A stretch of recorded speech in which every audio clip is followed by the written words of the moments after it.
You, what's happening, people? I was just on Dangerfield's show.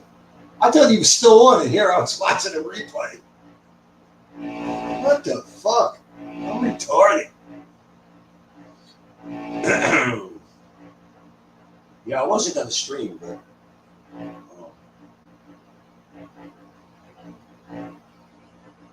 I can't believe.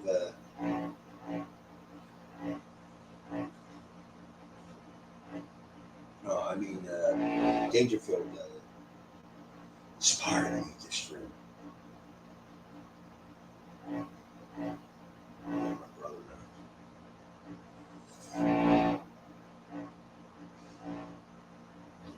Fuck me.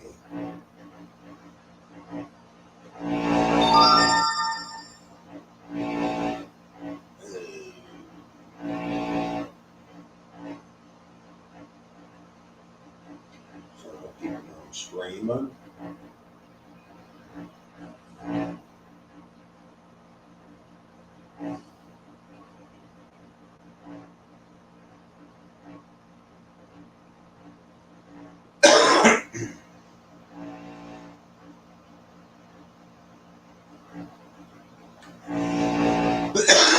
What's that say?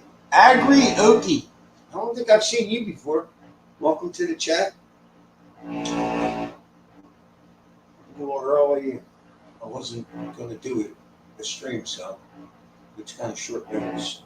It take a little while for the chat.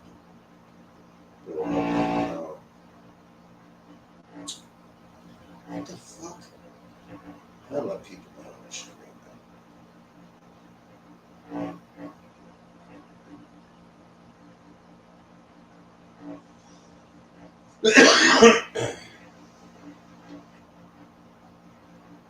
Yeah.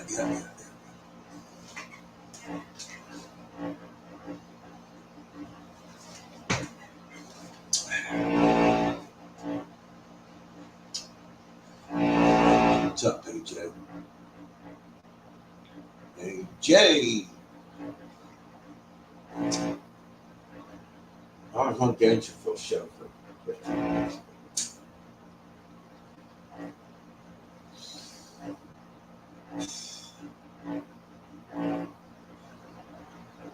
James Hayworth, what's happening?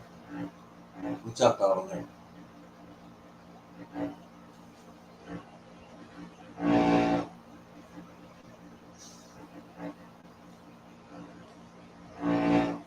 Yeah, I didn't realize that Dangerfield ended his show because I was busy doing shit. And here the show just started over. And I didn't realize until Paca came on. You brought him on. What the fuck? What's up, Nelson? Thank you. British invasion. What's up, Special K? Special K. Honey Monster. Your dildo is making a buzzing sound. That's the air conditioner. What's up, man? Wait. Yeah, that's the air conditioner. It's a piece of shit. What can I tell you? Johnny Relpill C, what's up? Saw you over in that Dangerfield's chat. Yeah, I was on Dangerfield for like 15 minutes. He brought me on. Talking shit with him. Sally from Darfur. What's up, Sally?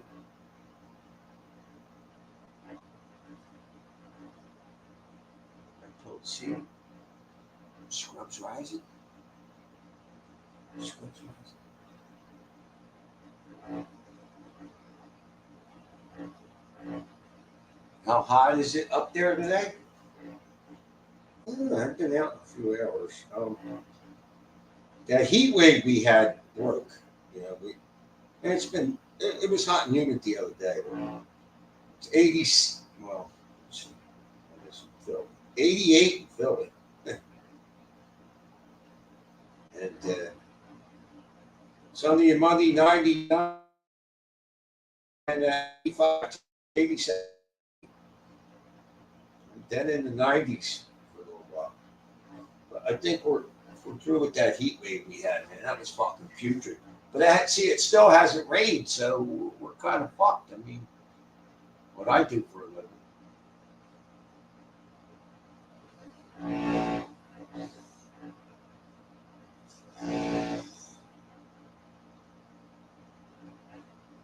On the right, psychotropics.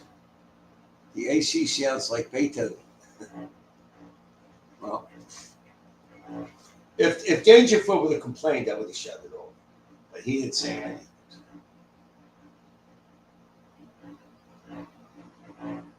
I mean, I could probably get one for $200 that didn't make any noise. But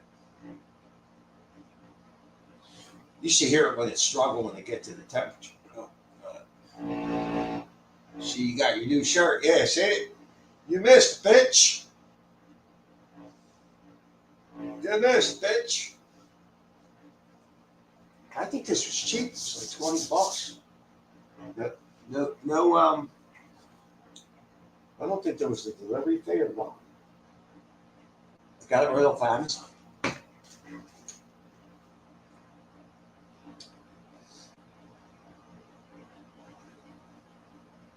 It's pretty loud, yeah. Swirly, what's up?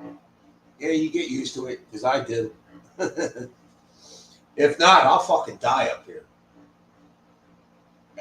I try to explain to the guy, Chris, that pretty much runs the house, and he's completely retarded. The slumlord that owns this place put in central air, but he didn't hook it up so that the air comes upstairs. See? And Chris is trying to tell me all South Philadelphia homes are like this. No, they're not. I guarantee you, people are not experiencing temperatures of over 80 degrees upstairs in their homes all throughout South Philadelphia. He just fucking gaslights me.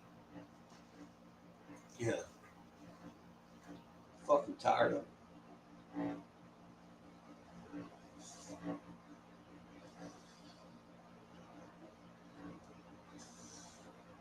Didn't hear the AC on Dangerfield? You didn't?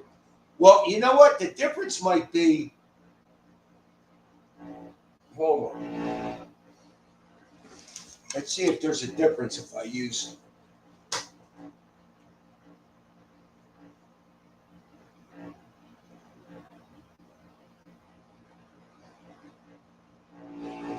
Fucking piece of shit.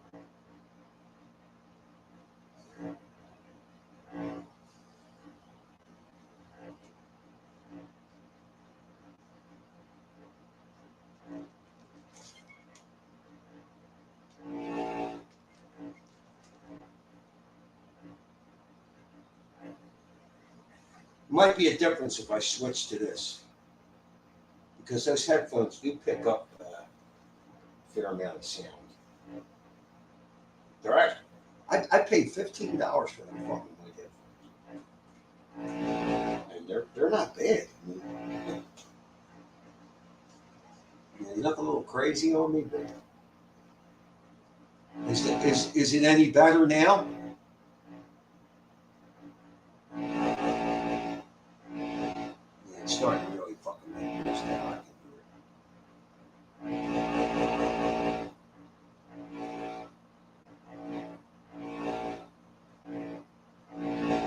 The fuck is that?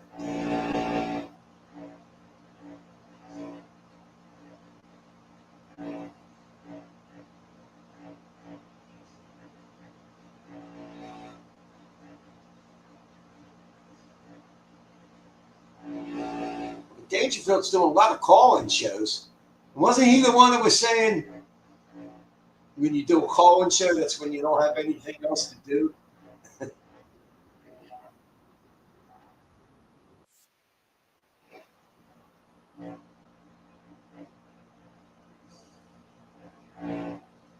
All right, Nelson, I don't know how much of this I'm going to fucking play. Also put some kind of music up.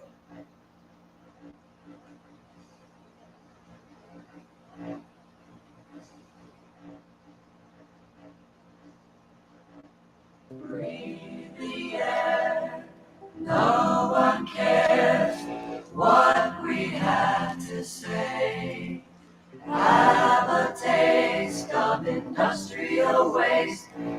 does it matter anyway?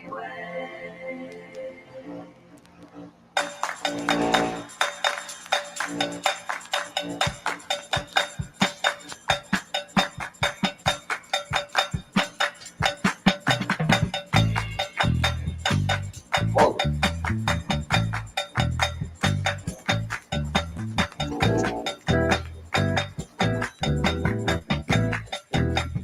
I shut it off for as long as I can.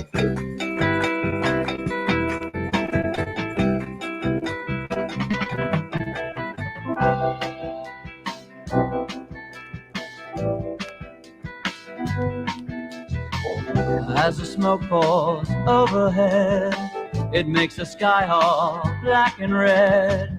It creeps on you while you're in bed. When you wake up, the world is dead.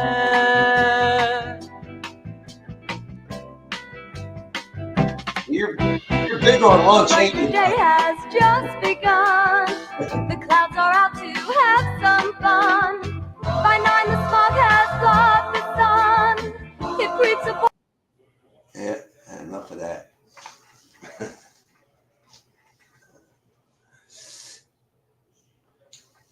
So, does anybody have clips of this Olympic thing? Because I have yet to see it, but I read enough comments to, no, it was a whole like gay thing. I mean, I'll tell you what, the gay crowd demands so much fucking attention. It's unbelievable. And it's okay for them to offend you, but God forbid if you offend them. It's sick. And I ain't religious or nothing, but they're making fun of the Last Supper or something. Like, what the fuck who do these fucking people think they are? Maybe we should go back to fucking assaulting them. Yeah. Remember all these stories that were beating up gay people and all this bullshit? Do they want that again? Because it's going to come down to that if they keep fucking with people. If they think they can insult people and then fuck with them when they insult them back, it's going to come down to violence, I think. I mean, just be gay and shut the fuck up about it, Like, wow.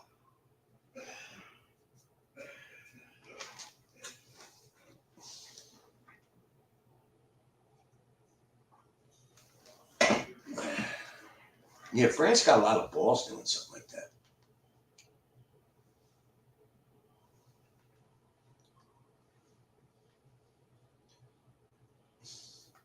Nelson said they had an obese black immigrant woman portraying Jesus. It wasn't gay. It was transgenders and African immigrants. Wow. About the same difference, right? They were in the closet for a reason.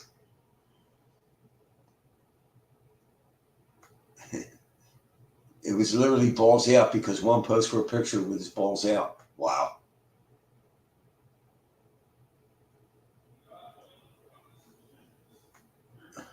It's a humiliation ritual to spit on white European heritage as it's replaced by globalism.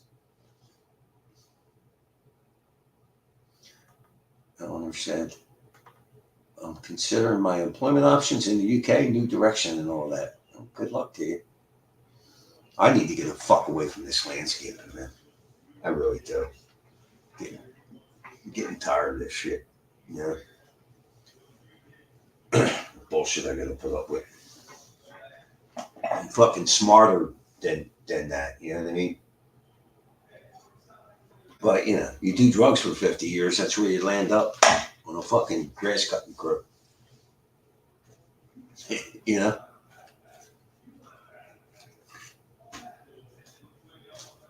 It's nobody's fault but mine.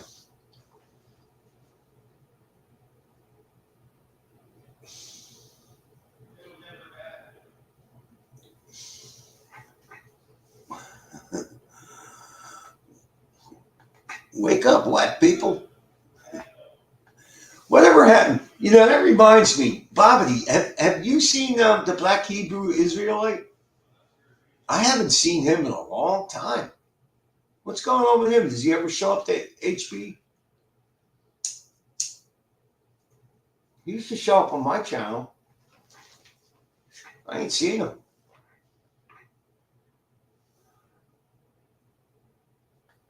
Weimar problems require Weimar solutions. I don't know what that means, Weimar. I know it's something with Germans, I think. What do I think about the Destiny guy? I think he's reasonable on some issues, and on other issues, he's a complete fucking idiot. He's a complete idiot. I know he made an ass of himself with Peterson. I know he was spot on with the what was that kid's name that shot those people in self-defense, and they tried to call him a racist and all that shit. And the left was like just heaping tons of bullshit into the mix. Rittenhouse. Destiny was fantastically on point with that. But then with the Trump assassination, I think he was a large type asshole with that. And he's basically an asshole when it comes to Trump. So I don't know. I mean, he's got a fucking girl's name. What the fuck? I mean, I don't know.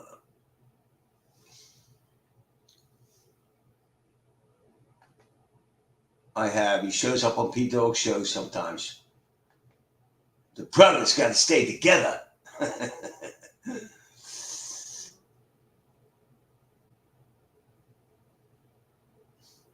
AJ likes Destiny. Shocking. Yeah, stripper name. Yeah, what the fuck? Destiny. What kind of bullshit's that? How much soy is he drinking? Destiny. But, I heard him talk about Rittenhouse on David Pakman. And he was on point. See,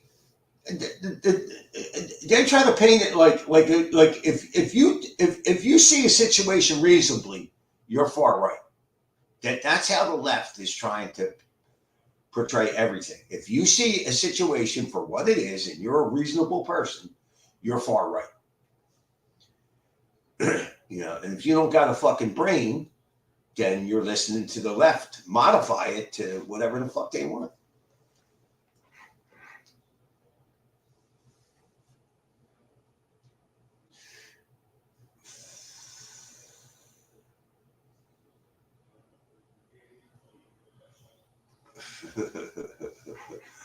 AJ's denying he loves Destiny. Yes, you do. Some people are right. The rest are left.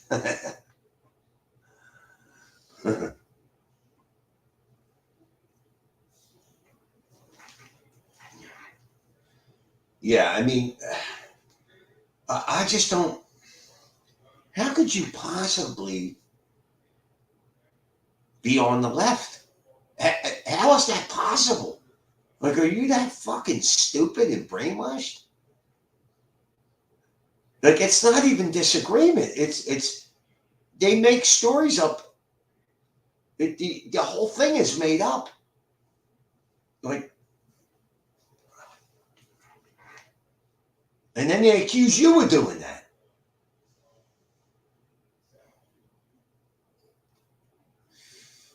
Everybody has the right to be wrong on their take on things, but Jesus Christ, the left just fucking makes shit up out of whole cloth. Almost every situation that happens.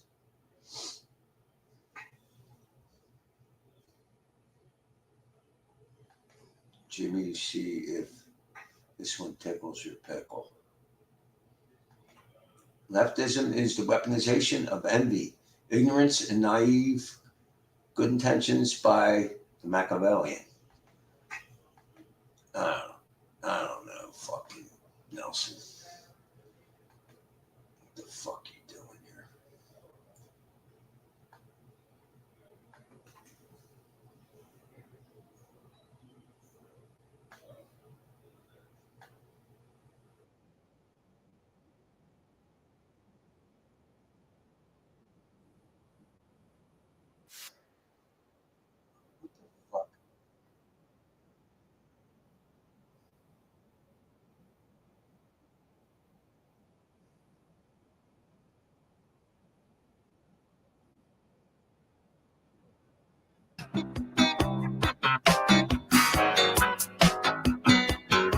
Lights flashing, flashing, music pumping, crowd won't stop. She's a queen, electric scene, disco fever, make it hot. Clear the reins, hard to be free, dancing closer, you and me.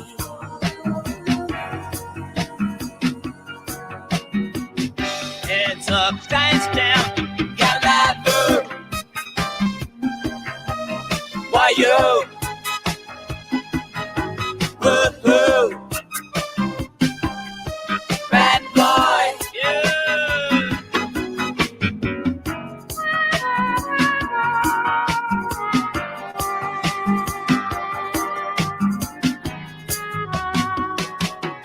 Dancing hard, who's there?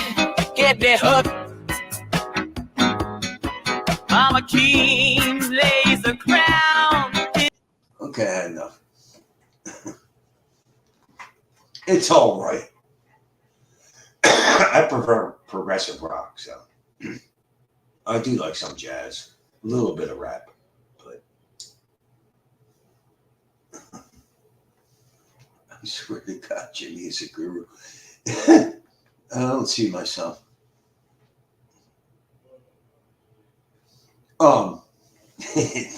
That's okay, thank me. I had a phone call with this fucking commie, right? So it's on YouTube. And this fucking idiot, right? He's asking you to call in and debate him on 4 issues. One's about Trump, one's about abortion, one's about I think transgenders.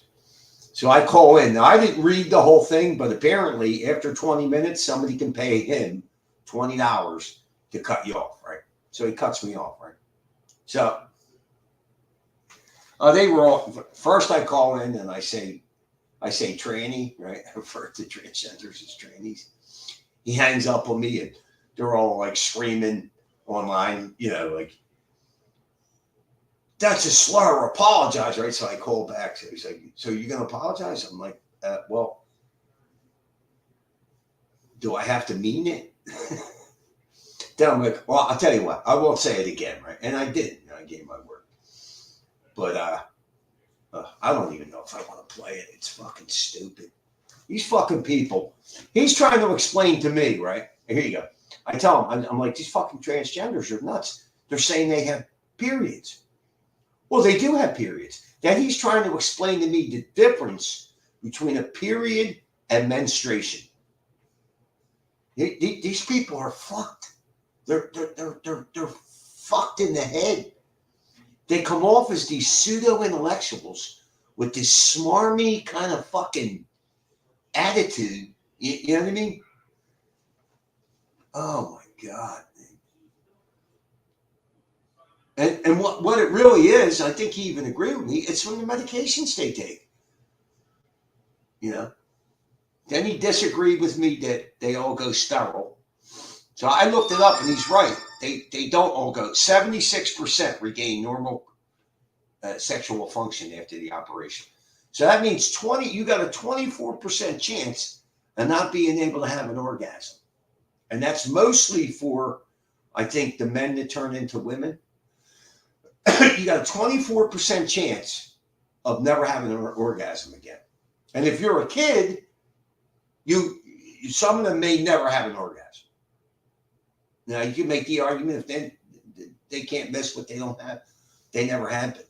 Oh, Jesus Christ, man. It's sick. It's fucking sick. But it's like a half an hour long, you know.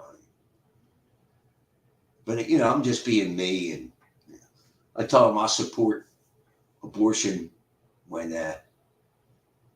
they stop men from paying child support. He said, well, what do you mean? Shouldn't you have to pay for the baby? I said, well, wait a minute. Women have a multitude of ways to avoid the responsibility of raising a child or having the child. They can kill it. They can give it up for adoption. Here in Pennsylvania, I think up to a year, they can take an infant and drop it off at any hospital, police station, fire station, medical facility, walk away, no questions asked. Men can't do that. You know, where's the equality and all that bullshit? You know?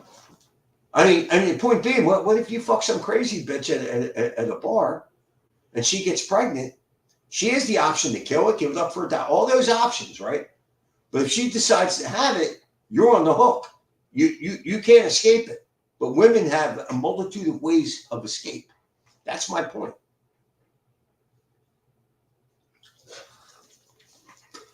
Oh, you know what I just did? Oh, I'm not going to believe this. I just drank the cigarette water. Oh. I didn't swallow it, but that was rough.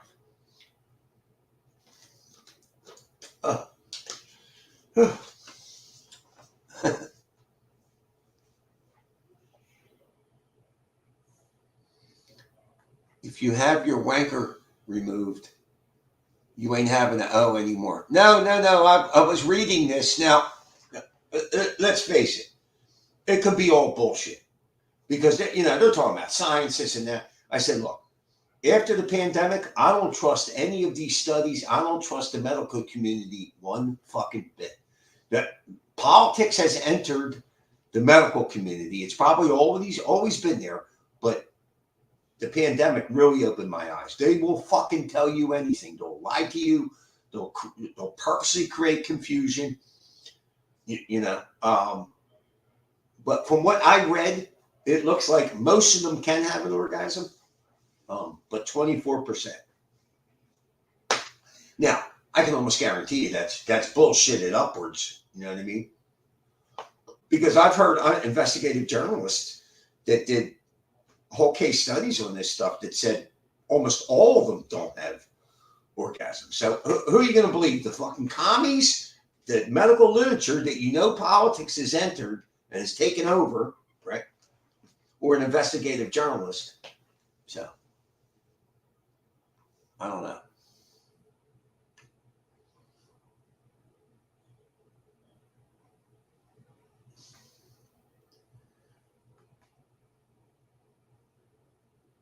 Yeah, well, see, here's my thing. Here's if they did away with child support, here's what would happen.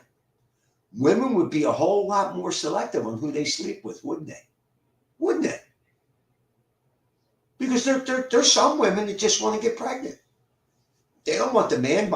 Take my ex, for example. She didn't want me. No, she wanted to be a single mother. And now she thinks she's the fucking queen because this fucking kid was born smart. Probably from my fucking side of the family, because there ain't no fucking smart people on her side. The kid went to Harvard, so she's, she thinks she's the shit. And I'm some kind of abusive man, when the truth is, she was the most abusive female I've ever been with.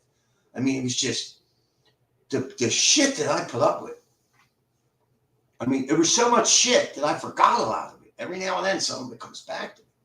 I mean, she used to threaten suicide. And my kid would get home before me. And my biggest fear was that kid would get home and find her dead somewhere in the apartment. If that would have happened, you can forget Harvard, you can forget all of that. You know what I mean? I used to get so angry with her. Like, you fucking, threatening suicide all the time. All the time. Right. Jimmy, what are you saying about other people's orgasms? You need to listen or roll back the tape, because you're a bit of a smart ass and you're on the chopping block here, big guy. They make their own definitions is the biggest source. I know, and I said that to him on the call too. Like, you people make your own fucking. You bastardize the language. He's trying to tell me there's a difference between a period and menstruation, and that obviously the trans can't have menstruation, but they do have periods. Like, what? You sick fucking. And they all in the chat wanted me to call back. Why would I do that? Because after 20 minutes, somebody can pay this asshole $20 to get rid of me, right? So he makes $20, right? And then he tells me, well, if you want to get back on, just pay $40. Like, what? You fucking fool. You know what I mean?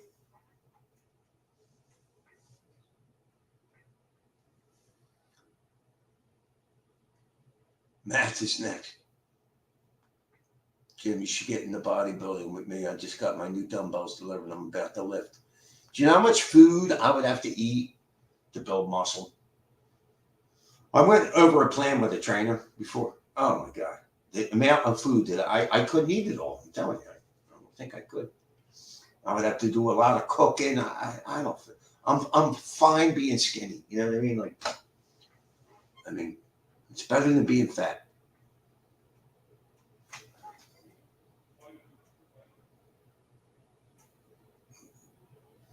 Where's Darcy at? He come up, Cyberboy. What's up, Jeremiah? Darcy, I can't find where you came in, but apparently you came in fucking somewhere.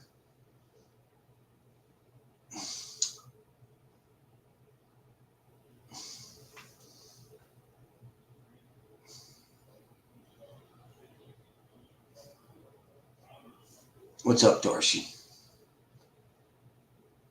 What's her name? What's up? What's her name? Don't forget that the male and female briar patch has to be weeded regularly.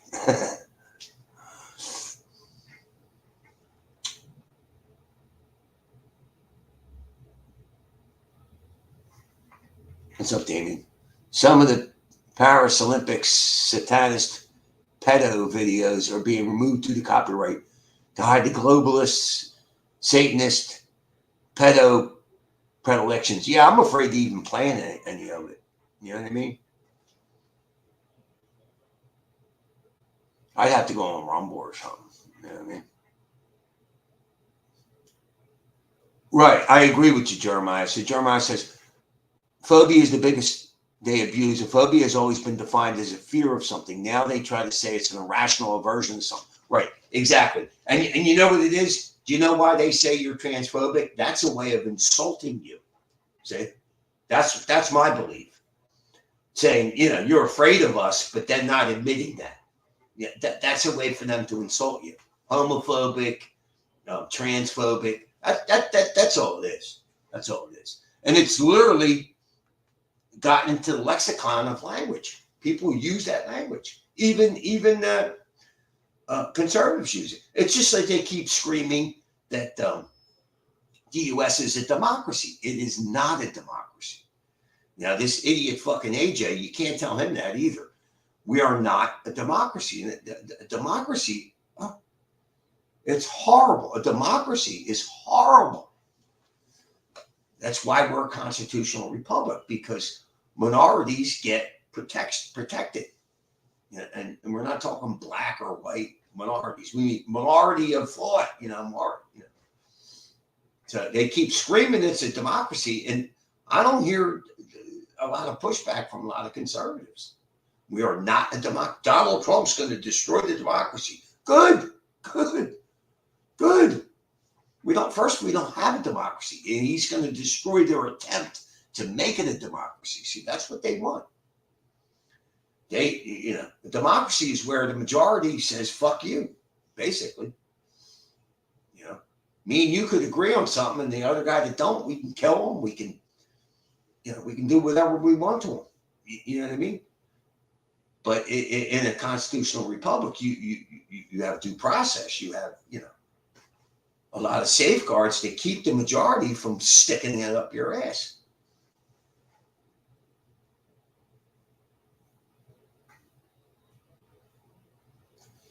Yeah, the phobia word, I know. It's fucking ridiculous. It's fucking ridiculous.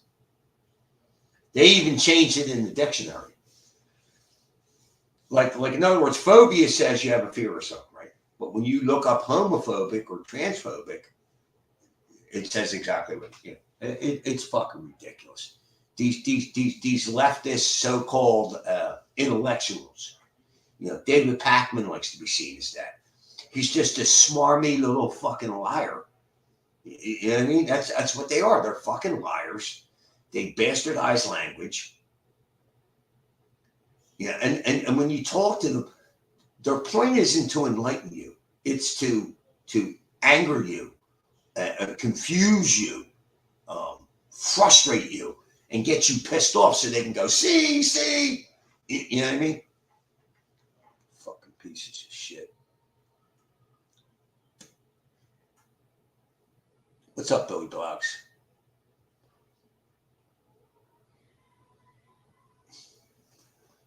All right, Damien. Maybe I'll play that.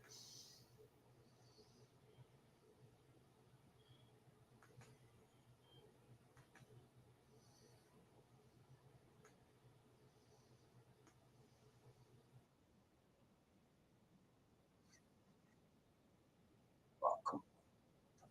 Fuck. Oh, Miss Me in it? Oh, man. Where the fuck? Oh, there it is. All right.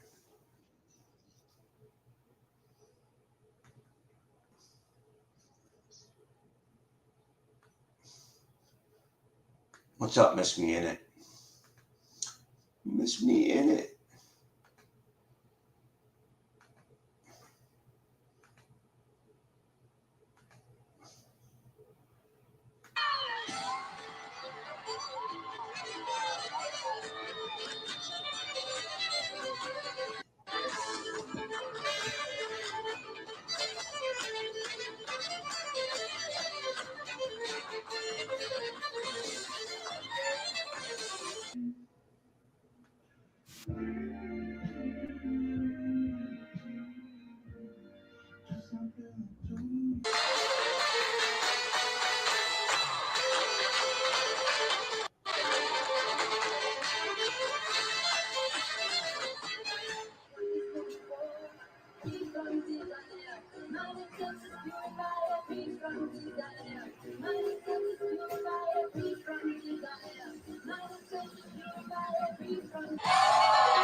Performing the song King, costumes, none other than Louis Vuitton.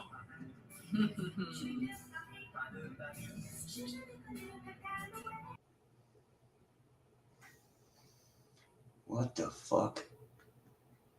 What the fuck was that? What did I just watch? What the fuck?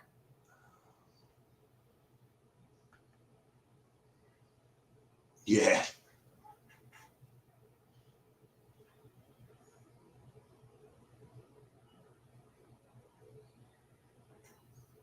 Well, that was the globalist rendition of art, AJ, for the Olympics. Yeah.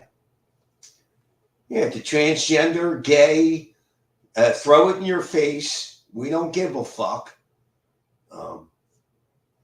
But I'm not allowed to make fun of them, right?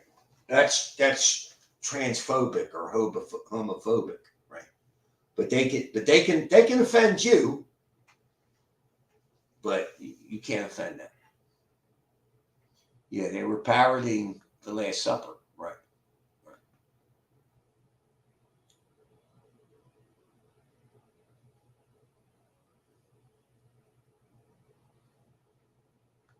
That's your people, AJ. That's right. Your team, AJ. That's right, AJ. That's you. That's you. You don't see conservatives doing crazy shit like that.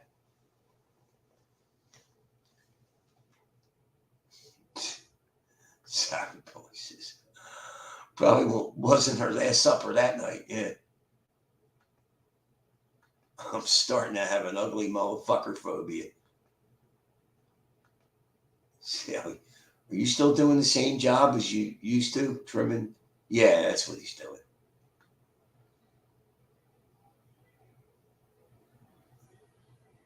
Real question. Which one's AJ's type? Well, Darcy, the curious thing, with AJ.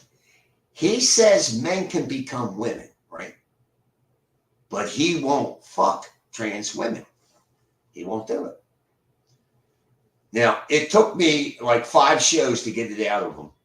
That ultimately, he thinks it's too weird. Oh, okay. So they're weird women that he won't fuck, right? And the truth is, he doesn't think they're women. He just says that. Because if he really thought they were women, then they would be on the smorgasbord of women to have sex with, right? Makes perfect sense to me.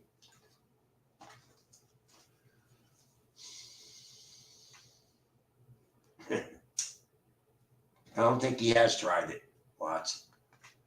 No. I even told him, I even said to AJ, I said, AJ, what if they turn around and they cup their dick and balls like that? Would you fuck them then? You know, and he said no. I said, what if they don't have dick and balls? What if they had the operation? He said no. So I thought that dick and balls might, stop you a little bit, which is understandable, when you're talking about women. The whole thing is sick. It's sick.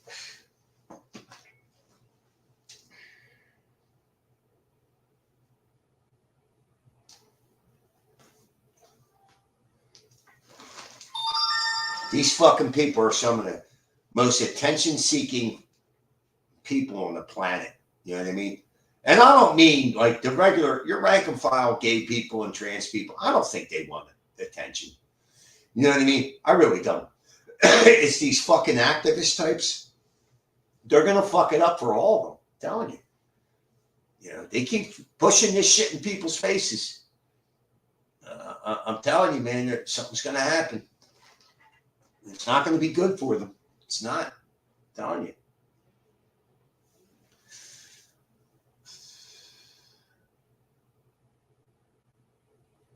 What?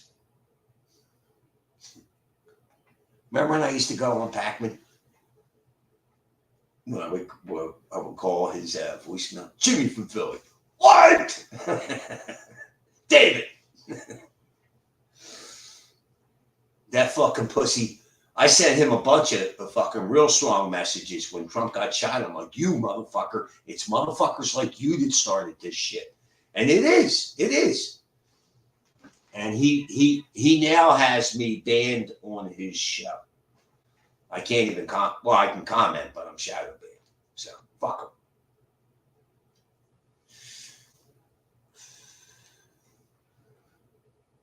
Right, exactly.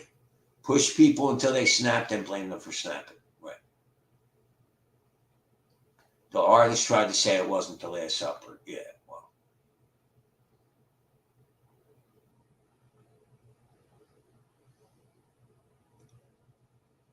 They raised the Olympic flag upside down. Wow. Okay. I heard about that. I haven't seen it, though.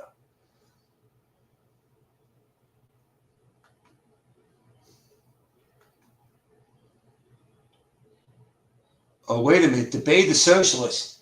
This fucking idiot is on now.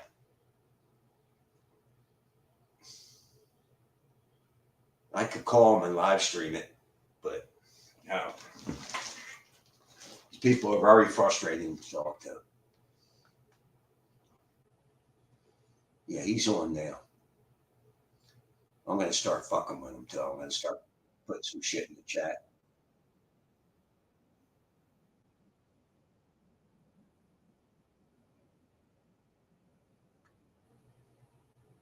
Oh, video's not available.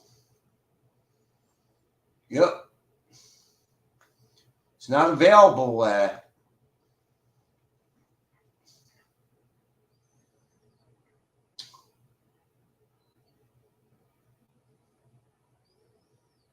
They keep removing the vids to hide the Satanism. Yeah, I'm sure you can find them on Rumble. You know what I mean? So this fucking idiot is on now. Debate is socialist, right? But see, it's a catch-22 because after 20 minutes they can get rid of you, and they pay him $20 to do it. You know what I mean?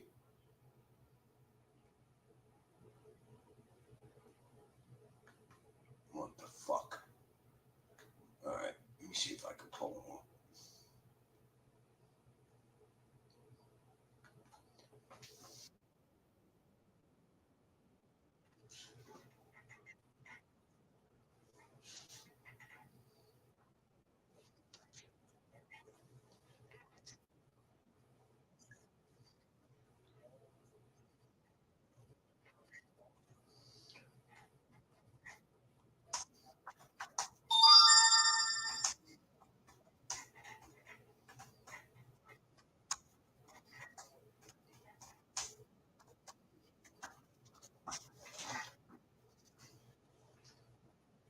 Here, I'm gonna live stream this.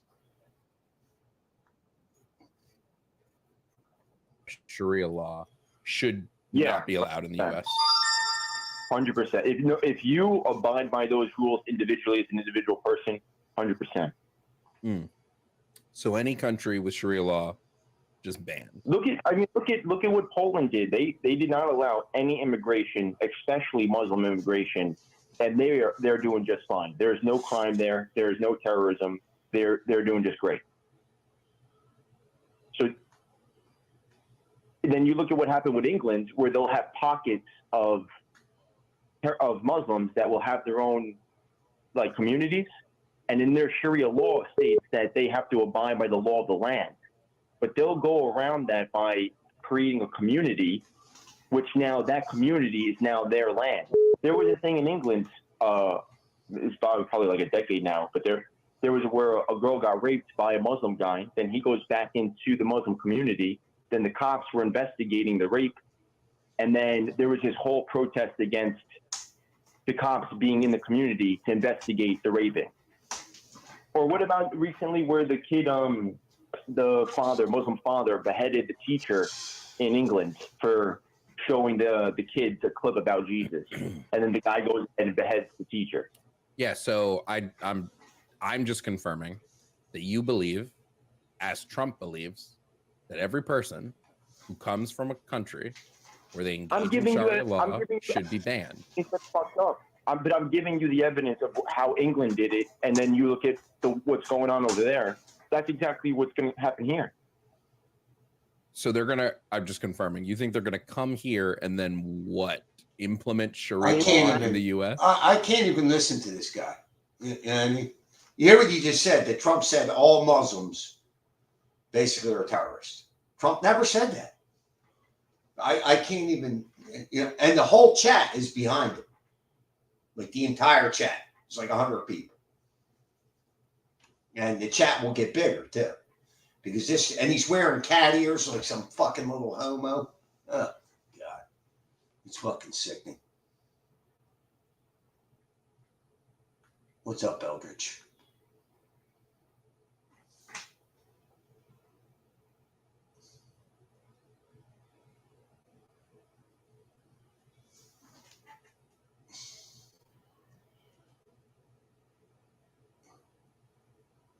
Yeah. Let me see if I can find something interesting on this fucking Olympics fucking bullshit.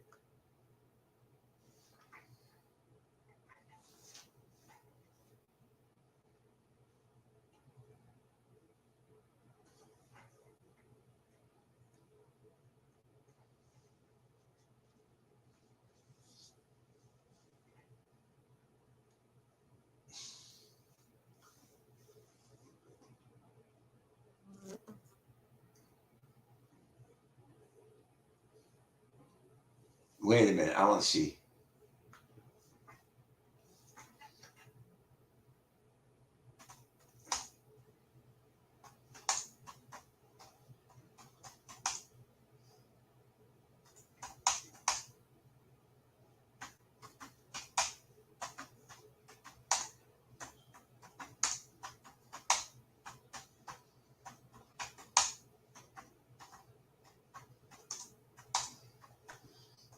I saw this a while ago. It's pretty funny. You're gonna fucking love this. You are gonna fucking love this.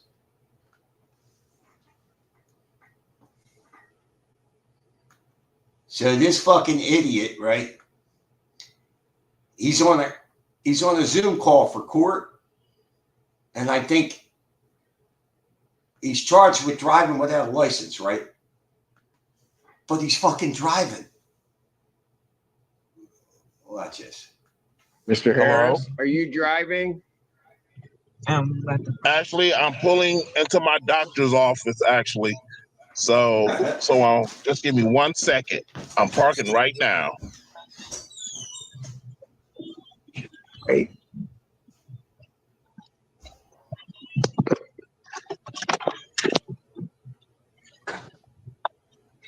You stationary? I'm pulling in right now at this second. Yes, I am. All right. What are we doing? Your Honor, we are respectfully requesting an adjournment in this matter, up possibly 2 to 4 weeks if the court would allow.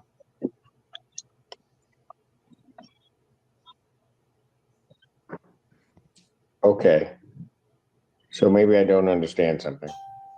This is a driving while license suspended, That is correct, Your Honor. and he was just driving, and he didn't have a license.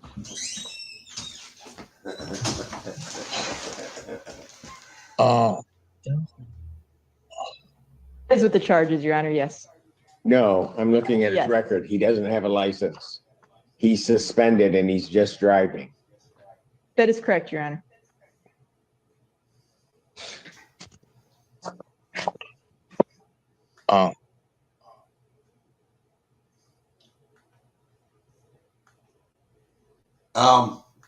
So Eldridge, that all turned out to be bullshit. They tried to say he's supposed to have it was a snafu and all. It was all bullshit. It was all bullshit. The guy should have known his license was suspended. It was all bullshit. So.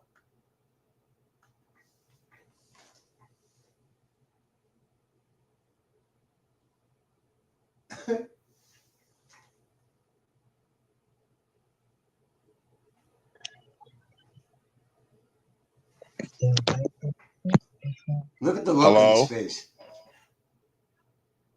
1 minute, Mr. Harris.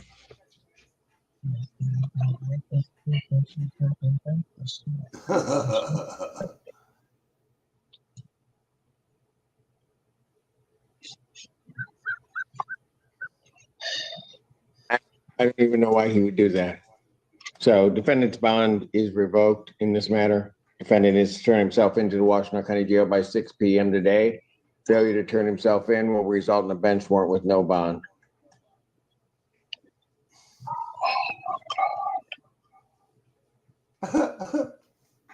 Thank you. Thank you, Your Honor. Mr. Harris, I'll be giving you a call. Okay.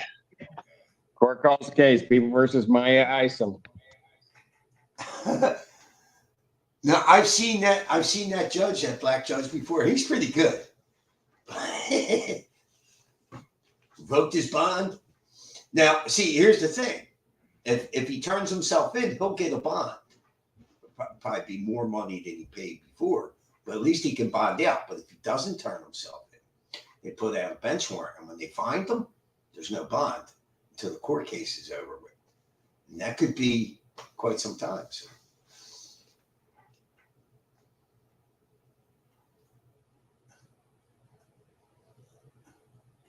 Yeah, so there was a big thing. I followed that case, and they tried to say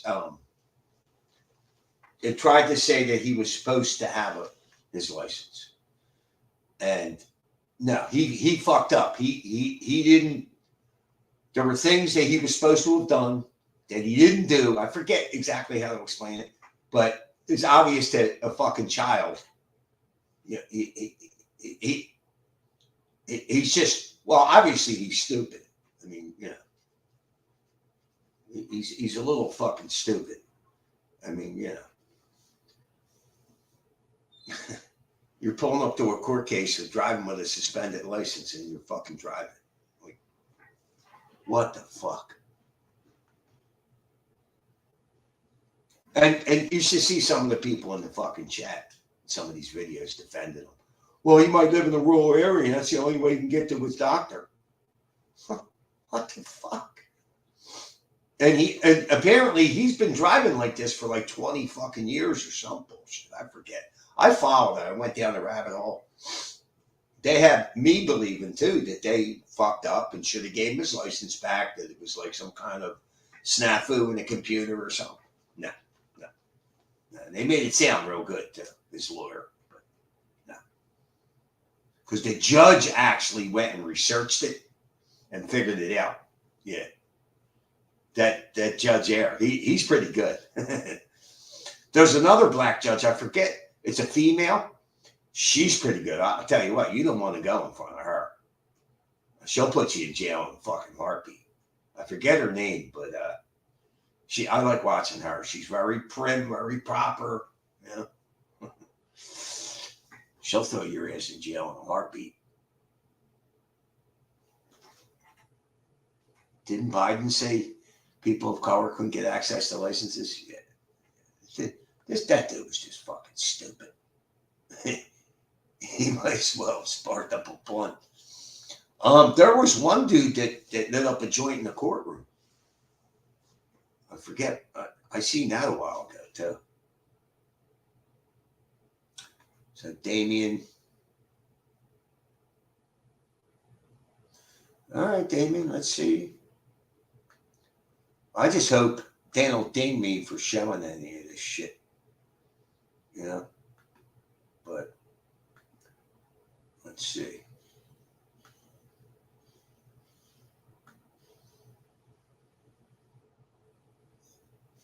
Oh, wait a minute.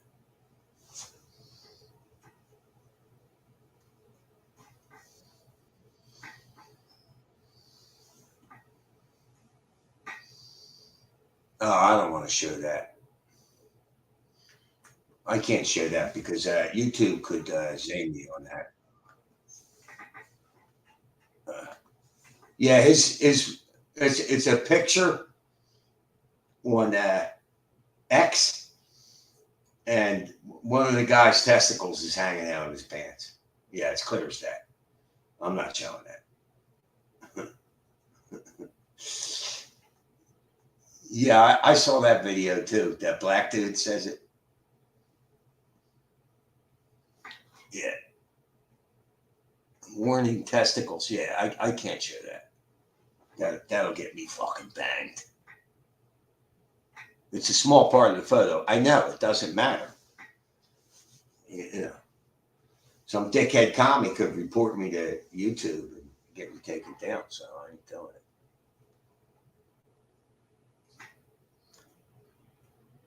But the Olympics showed it to the world. It doesn't matter. You don't understand, dude. YouTube, yeah, just because they showed it doesn't mean I can show it.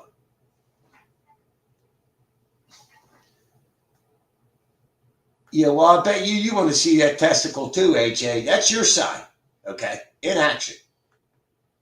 Balls out.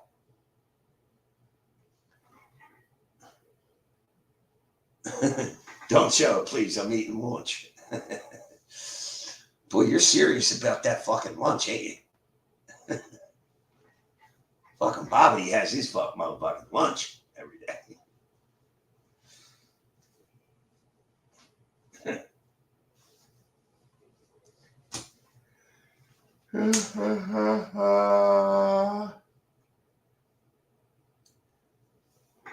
The world has to know what you support, AJ, you and your fellow pedos. Jeremiah said, we're just trying to bring like-minded people for you, AJ. AJ, you know Matt? Know Matt Blythe? What does he care what other people do? Oh, God. So, Eldritch shit. If you've seen AJ on my last few shows, like I had them on. To fucking, like I would ask them, so you think men can become women? Yeah. But will you fuck them? No. Well, why not? Well, I don't care what other people do. That's not what I asked you, you fucking moron. I didn't ask you if you care what other people do. And he would just keep saying it like a fucking idiot savant. You know? Can't answer a direct question. And finally I get out of him, well, it's weird. Yeah, yeah, no shit. Yeah, me and the rest of the world think it's weird too. Yeah.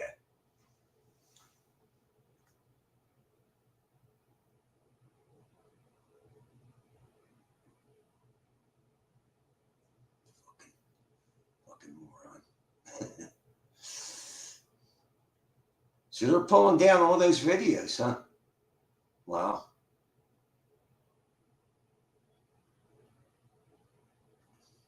Debate a Socialist. Yeah, he has a title, Debate a Socialist, but then in the writing, Debate a Communist.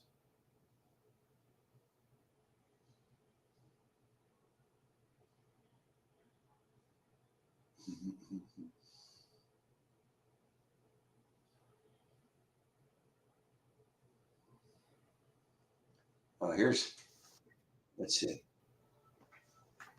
All right, here's Liberal Hive Mind. This guy's usually pretty good.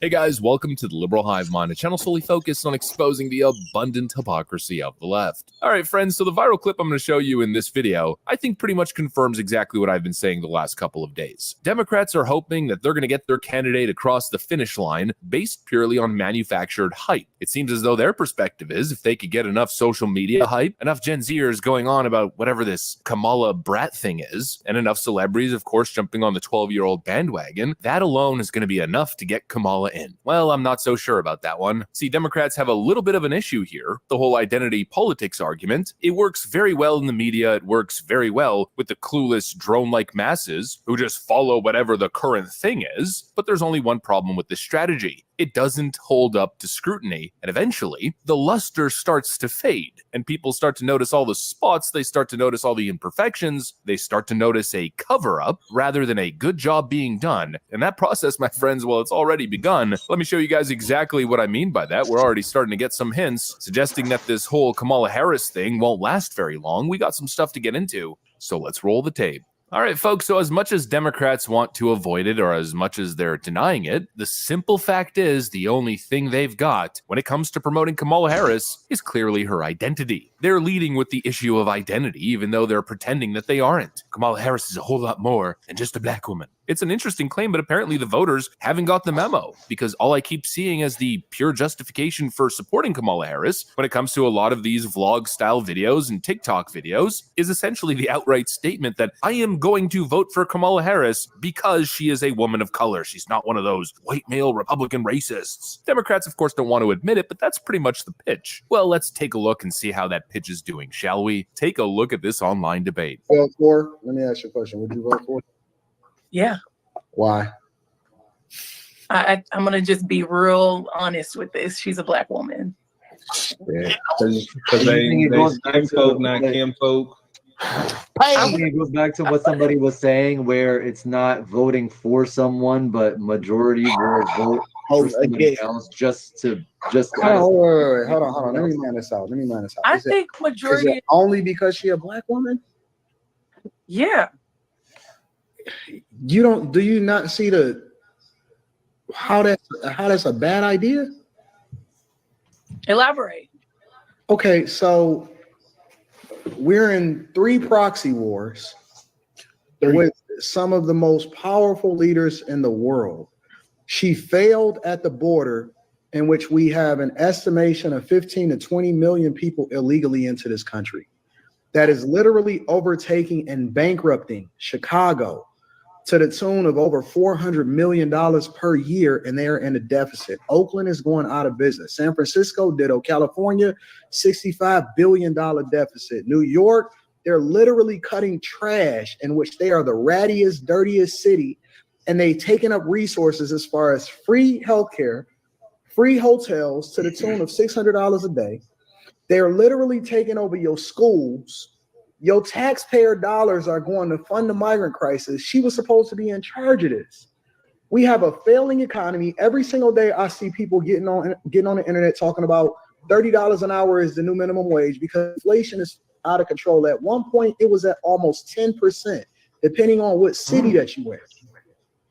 She has no policy, no record to stand on. One of the biggest things that she did in her career was lock up more black men than ever before. But we sitting here and vote her in office on identity politics. The very person that she was under as far as the president of the United States of America, she called him racist during a debate, which shows you how fake she is. And the only thing that we can stand on from a policy perspective is whether or not she's black and she's a woman. We did that during the Obama administration, and he didn't do anything for black people. As a matter of fact, y'all complain because the only person that he did, or the only group of people that he really stood for is the alphabet community, and that's his landmark thing that he's still standing on today. So the only thing that we have to stand on is identity politics. That didn't work with Tiffany Henyard in Dalton, Illinois. It didn't work with Karen Bass. It didn't work with Lori Lightfoot in Chicago. It didn't work with Brandon Johnson that then took over her position in Chicago. It didn't work with Andre Dickens in Atlanta. It didn't work with Eric Adams in New York. It doesn't work across the country. Every single Democratic city is a hellhole. And we sitting here talking about identity politics? It's a whole freaking laundry list. The reality is, once all of this distraction, all of the propaganda, once it all starts to fade, where's the conversation gonna be? Well, the conversation's gonna come right back to actual results, policy, and of course, leadership capability, competence. And on that issue, Kamala Harris does not win. It's basically that simple. You know, yes, sure, there's a slight cultural phenomenon that's way more exaggerated than it is real, but even during this big propaganda push, when you isolate for the issue or just job performance as a whole, we see the same numbers recurring. The pattern or the trend has remained consistent. The Wall Street Journal just released this poll right over here, where they asked the question, do you approve or disapprove of the job that Donald Trump did as president? 51% surveyed responded that they approve. He has a +3 net rating and approval rating. That's huge. But then when asked the same question relating to Kamala Harris and her job as vice president, do you approve or disapprove of the job that Kamala Harris is doing as vice president? Only 41% approve, with a -9 net rating. You know, eventually, slowly but surely, reality is going to start setting in, and no amount of media gaslighting will change the clear reality. You know, they can tell us all they want that Kamala Harris wasn't actually the border czar. They could gaslight us into oblivion, pretending as if Kamala Harris isn't the socialist that we clearly know her to be. And by the way, that's really happening, as the website GovTracker is now going back retroactively, deleting their previous ratings of her voting track record as the most liberal senator. They could work as hard as they want. It's my personal belief that eventually people are going to see through the nonsense. You know, I'm even starting to see some evidence suggesting that some of the most partisan of leftists, even the leftoids, are calling what's currently happening in this little Kamala Harris media honeymoon period essentially a propaganda campaign. I hate how I can feel the propaganda of the Kamala campaign working on me. Because part of me is like, yes, queen, per Brat Summer, Kamala Harris. And then I'm like, oh my God, that's a politician, actually. That's the vice president of the United States. Like, I'm still going to vote for her, but I don't like feeling like I want to vote for her. It's obvious to everyone. And look, I'm not going to totally discount their propaganda efforts, because clearly to a certain extent it's working. Kamala Harris has experienced some sort of meteoric rise. I mean, how quickly the narrative turned around. Here's CNN back in April of 2024, not that long ago, discussing how Kamala Harris may actually be dragging down Joe Biden during his re-election bid. I think she's a pretty big jag. I think she was arguably Biden's worst political decision of his presidency to pick her in the first place, because Kamala Harris does not know how to talk to the center or to the right. She only really knows how to sort of speak the language of the base of the party, and that's 34% of the electorate. Let me pick up on that, because it's not just focus groups that are down on Harris right now. In a recent poll, national poll, 40% approved of the vice president's job performance, while 55% disapproved. And I think Joan is right, though, in the sense that she really does struggle with her communication skills. Kamala Harris finds her voice, and usually it's on the abortion message. If she had a strong, consistent voice and was really finding a lot of success as vice president, we wouldn't read an article every 6 months. because no one ever writes her about women finding and her their voice. You know, it really puts it all into perspective. Kamala was down an average of 10 points pretty much across the board at one point. The media hated her. It seemed like the world hated her, frankly. But one little fake news campaign jolt, and boom, her campaign's back to life. Her viability as a candidate is right back to life. You know, certainly they're achieving something. They've managed to create some momentum here, I won't deny that, but I just really think the momentum's phony. It's substanceless, it's built on nothing, and eventually I think they're going to get exposed. But again, I just don't see how the talking points stand up to scrutiny. Anyways, that's pretty much what I got for you guys. Hopefully you enjoyed the video. If you did, make sure to leave a like and possibly subscribe to the channel. Thanks for watching, and I'll see you on the next one. What are you trying to dox Damien? AJ? Fucking retard? Kamala is too busy cackling with her strong voice. That's the big problem. Dude, when she talks, she doesn't make any sense. She doesn't make any sense to anybody. It's not like you didn't get the message. And you can see that she's trying to say something that might go viral. You know what I mean? That's the impression I get. You see that one, the passage of time?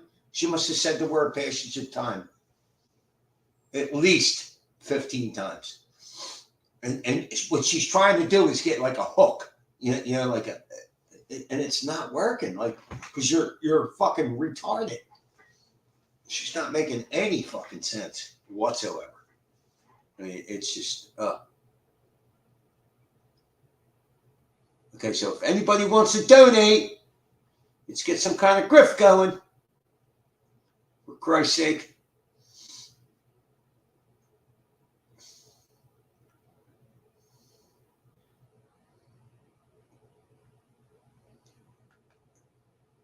The guy is Kamala's speechwriter. That guy is stealing money. I don't think she has a speechwriter. Who the fuck? Or maybe they're giving her a speech and she's like taking bits and pieces. It makes no sense. What fucking speechwriter would? The woman just never makes any fucking sense. I like that black dude on that call. He was pretty good. He was pretty good. I gotta say, you know.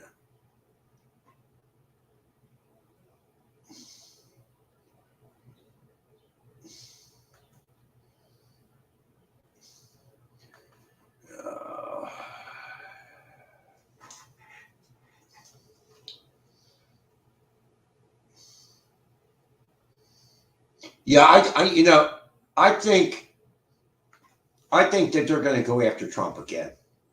I really do. I think he's going to.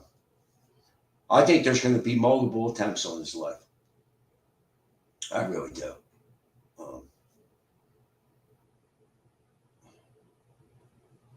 I really think that.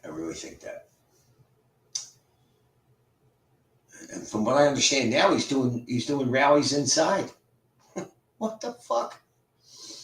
Busy because he can't count on the Secret Service to fucking protect him. Like, Jesus Christ.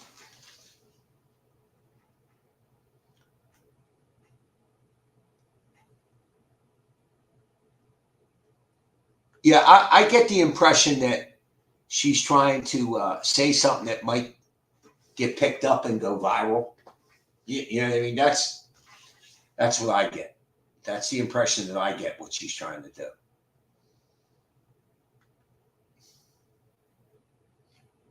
Do you remember in the UK when we had working class political firebrands? Now it's all university kids who never grew up.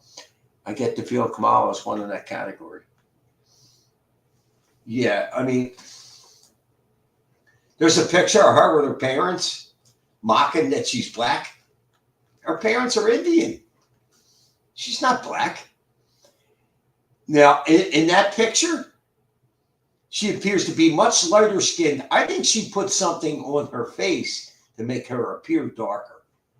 You know what I mean? I think she makes herself up. She's not black. She's fucking Indian. Now they got the thing, people of color, right? But she's not black. Like, I live in a black neighborhood. She's not black.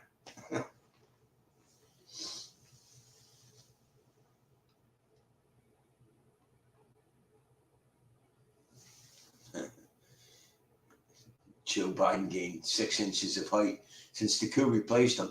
Who knew such strange effects were possible? And now they're claiming, I'm reading the stuff on the left, that Trump is trying to back out of the debate with Kamala Harris. I mean, who actually believes that? They were trying to claim he was trying to back out of the debate with Biden, too.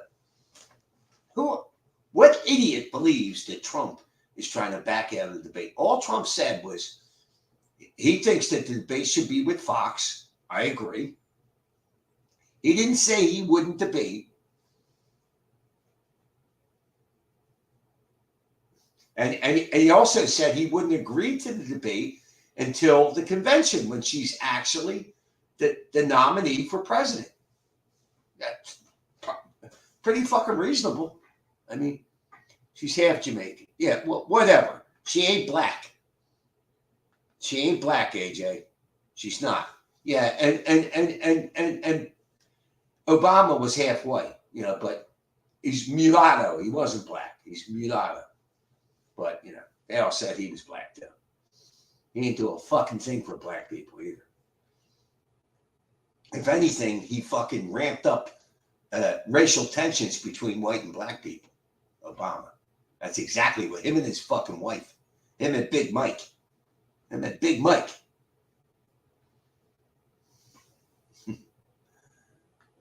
AJ, from now on, you're paying $5 to get on my show.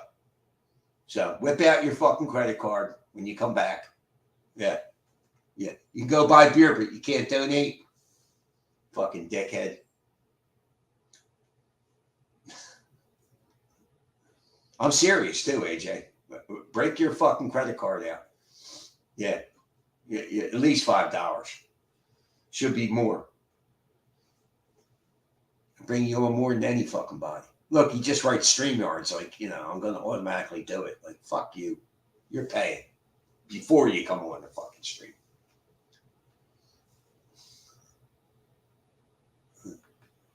Live from the halfway house. Mike's BF, Dan. I don't know who you are. Probably a smart ass, so it seems.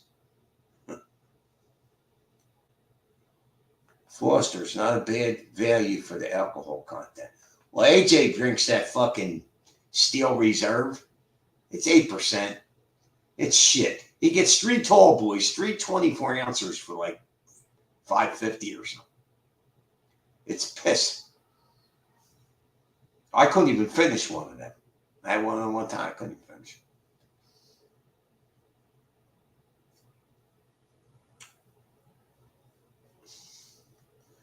So who is this? Is this Nelson? I mean, who is this? Mike's BF Dan?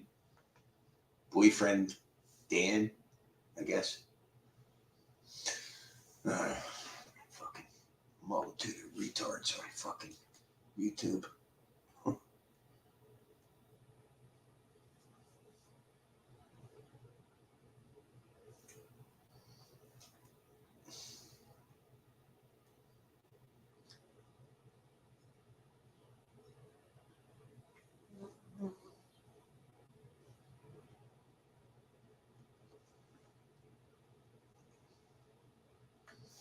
Okay.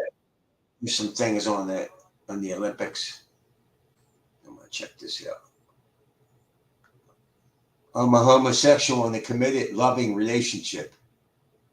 And why should I give a fuck about that? Should I give a fuck? Go be gay and shut the fuck up. How about that? How about that?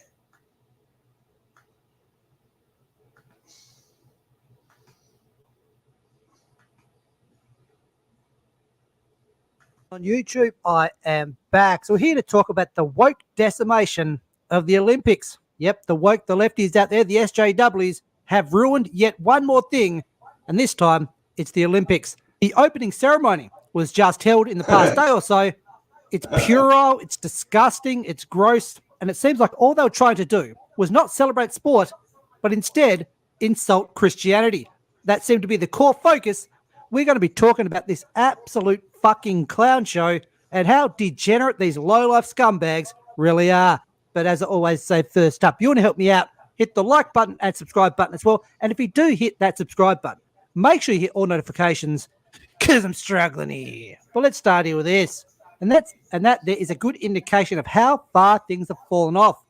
Back in the day, there was a sense of honor, tradition, class, respect. Whereas these days, it's turned into a fucking clown show. And we don't have to go back that far. To a time when, yes, there still was a sense of honor and respect and class about the Olympics. This was from 1992. I'm not going to play the footage. I'll just skip through it because the Olympics are very copyright trigger happy, so you got to be careful. But here is the lighting of the cauldron. That is a classy way to do it. You'd expect that from an event like the Olympics. In the past anyway, okay? Fires it up there and gets it in there. At the 2004 Olympics in Greece, where the man himself, Donald Trump, actually took part in the torch relay.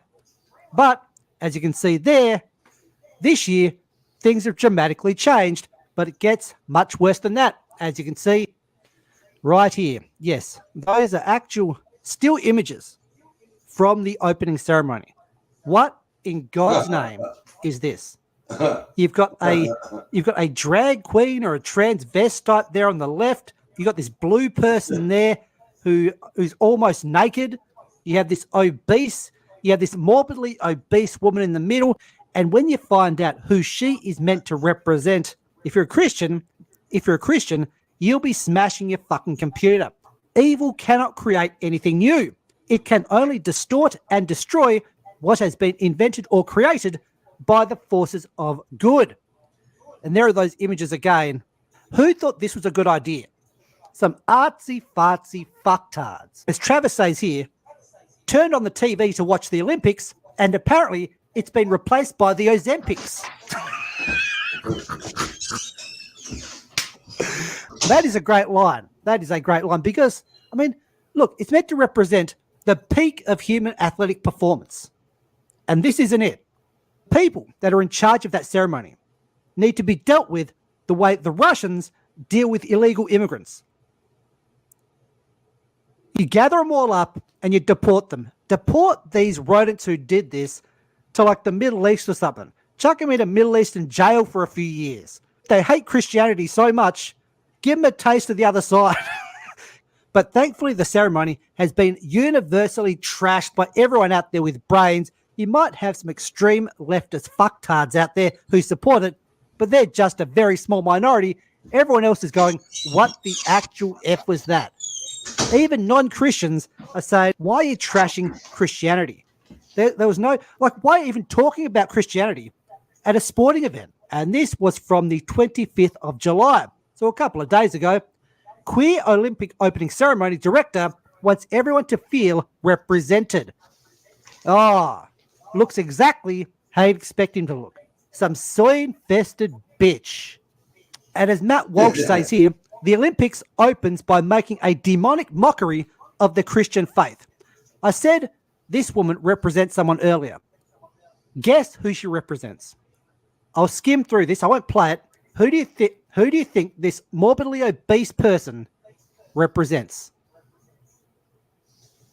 Jesus Christ. They're meant to represent Jesus. And that is making a mockery, that image there, that setup of the Last Supper. They thought this was a good idea. And just to make it clearer, there's an image to show you what exactly they were mocking by doing this. Like this isn't done by chance. Someone planned this. They thought, yes, I'm going to mock the Last Supper. They made a conscious effort to do it. They would never mock Islam like this. That's true. They wouldn't.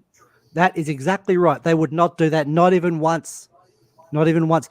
But one thing I've been thinking about is since France is gone after this, it's done and dusted. Why not let the Islamists actually take over there for a while? They would sort these people out. So why don't we let the Islamists take over and deal with these people the way their religion instructs them to do? And then afterwards, when they've done that, we can take the land back over. Because it seems like they're the only ones who are sticking up for their religion these days. Where are the Christians saying, we're not going to deal with this? It's fucking disgusting. Where are they? What is this? You have this bearded drag queen. This is an opening ceremony for an Olympics. Why do they have this? Like, what is this? A grotesque dancer doing this. Yeah, this makes no sense. This is the What's gays the point of this? mocking. How does this represent regular France in people. any way? That's what they're doing. Like this one, it's just so weird. Look at that. Why is this person in this dish, whatever it is? Like what the fuck is this?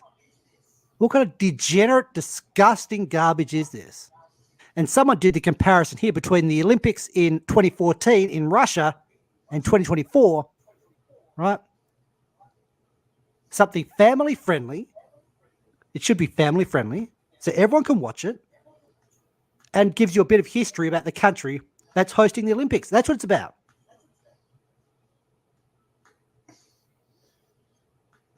No, Mike's boyfriend, Dan, who's in a committed, loving homosexual relationship. No, you're not scary. You're fucking stupid. You crave attention. You like to offend people, but God forbid somebody calls you a homo. Fucking idiot. God, Russia cops a bad rap. At least they're maintaining tradition and not buying into this woke, disgusting garbage. I think they made it illegal over there. I think the West should pursue a similar policy.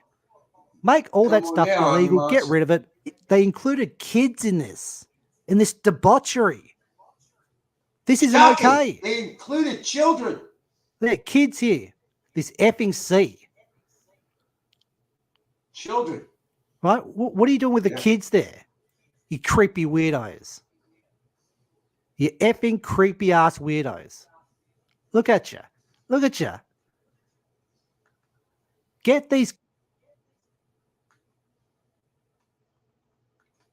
Hey, motherfucker, I don't care if you're a single father or not. You came onto my show being a fucking smartass, and I'm showing this fucking lunacy where they fucked up the Olympics. That's your side, dude. That's your people. You support that fucking goofball shit. You support this sexual perversion thrown on children. You fucking idiot. Yeah, I'm unhinged, right? I'm unhinged, right? And what we're watching isn't unhinged, right? Fucking clown. Kids out of there. I really want to say some words that I can't say on YouTube. I really want to lay into these people. You have to be careful on YouTube. But you know what I want to say about these people here, right? Starts with a P. You know what I'm talking about. And even the gays are saying, what the F's going on? We are absolutely disgusted to see these drag queens and half-naked gender cultists dance around little kids at the Olympics for the entire world to watch. This agenda isn't just an American issue, and if this doesn't... See, what they're doing is if they can normalize gay, transgender, all that with children, right? That's their goal, to normalize sexual deviancy. It's what it is. It's what it is. That's the goal. And I don't think most gay people are with this, but these activist types, these assholes in Hollywood, these asshole art directors and all, they want to jam it down people's throats. It's okay for them to offend you, But God forbid you offend them. You know, fucking ridiculous. Horrify you, then you aren't paying attention. I am a Christian, but I didn't pick up any of this stuff, but others did.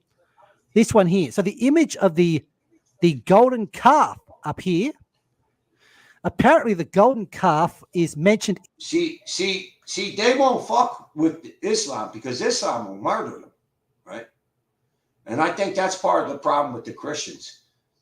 You know, I think the Christians need to go out and fucking be violent. Yeah. Because if they don't, this kind of shit is it's gonna keep up. I'm not Christian. I mean, I ain't religious at all. But they keep picking on the Christian religion. Why? Because Christians don't rock with homosexuality. Neither does Islam. But they ain't going after it. Well, see, they ain't gonna go after Islam in France because the fucking Mohammeds have taken over France pretty much, haven't they? They've taken over a lot of Britain too. I mean, the fuck. In the Old Testament, and it represents idolatry. Worship of the golden calf is seen as a rejection of faith or apostasy. Okay, I didn't know that, but it is pretty weird. Why would they put that there? It's like a movie set. Everything on a movie set is put there for a reason. And this one here, the person riding that metal horse there, it is very strange imagery they've decided to go with. Like, why would they do this? What in French history could be represented by this? I mean, I'm not a historian. If you know in the comments, let me know. But it seems like they're picking things out of the Bible to mock them. And why would they be doing that? I mean, Satanists would be doing something like that, wouldn't they? Demonic, blasphemy, mockery, disgusting, perverted, obscene, evil. Christians, I challenge you to not watch a single minute of the Olympics this year. I rebuke this in Jesus' name. Well, look, I wasn't planning on watching any of the Olympics anyway. I mean, honestly, I haven't given a shit about the Olympics since the Olympics in 2000 in Australia. From then on. Yeah, see, clearly these idiots got no balls. If they fucked with all the religions, that'd be one thing. But they just keep fucking with the Christians. Because the Christians won't be violent. But Islam, you get a fucking hit squad in there. I was just like, I don't give a shit anymore. I don't give a rat's. I mean, they only went to Christian bakeries, right? They didn't go to any Islamic businesses and try to push their gayness around, right? Right? Only Christian businesses, right? Anymore, right? Couldn't Part give of the two commie shits. plan. Haven't watched any since. So it's easy for me. To boycott it. But I urge all my viewers and everyone who watches this to boycott the Olympic Games. Don't watch any of it. It's all just BS anyway. All marketing garbage. And Paris is a dump. An Australian woman was attacked there in the past couple of days by a group of African immigrants. And by attacked, you know what I mean. Not just attacked, okay? So boycott the games. Don't give them your time or money. And that's what's going on. Hope you're having a good day as always. And as I always say, send me back to the 90s, then get the hell out of my stinking house. Yeah, a lot of these content creators are afraid to say certain words, like raped. They won't even say dead anymore. They're trying to change the lexicon into unalived. Unalived has to be the stupidest fucking thing I've ever seen. But this is what commies do. Commies change language. It's just like they call you homophobic or transphobic. Phobia, the root word, means fear, right? So what they're doing is insulting you when they call you transphobic or homophobic, right? They're telling you that you're afraid. But then when you look in the dictionary, homophobic or transphobic basically says, well, you have an aversion to them. Not that you're afraid of them, right? So they're literally changing language. This is what communists do. They're using gay people and transgender. Let me tell you something. If the communists were to ever take over, the gays and the transgenders would be the first one on the chopping block. Believe me, because you're useful idiots. That's exactly, Believe me, communism ain't putting up with you. I mean, they got gays for Palestine. What the fuck they would do to you in Palestine? You'd be safer with the Jews than Palestine. It's fucking astounding, the level of hypocrisy, the level of bullshit. It's just too much. It's just too much. Vampires are unalived. I stopped respecting any of these athletic get-togethers when they start accepting sponsorship for Coca-Cola, Burger King, McDonald's. All the worst things are now advertised. Right. Yeah, you're right. Yeah. It's like nothing good for you is ever advertised. You know. And they'd still be advertising cigarettes if it wasn't for the government shutting that down. But that's what kills me. Like, you can't advertise for cigarettes, but you can advertise for all that shit. You know, Trump is, let me, wait a minute. If I show that live, I don't know. I might get fucking dinged.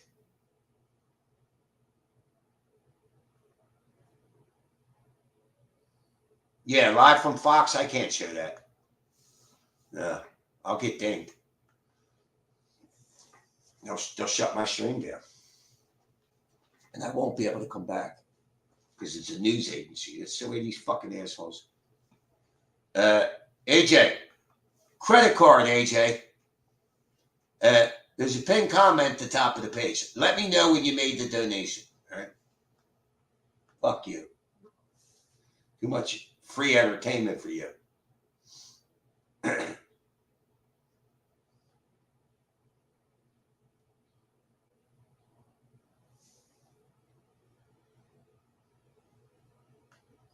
What?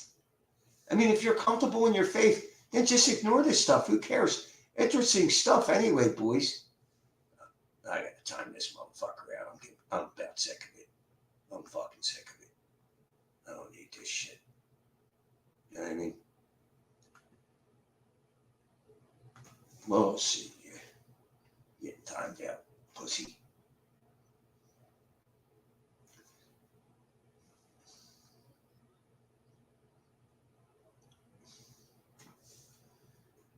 I think we had an honest to God homosexual there. I'll be back in 5 or 10 minutes. I don't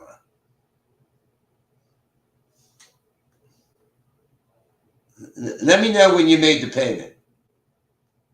Jimmy, put the link up. I'll put it up and have to ban. Wow, you trying to come on, Eleanor?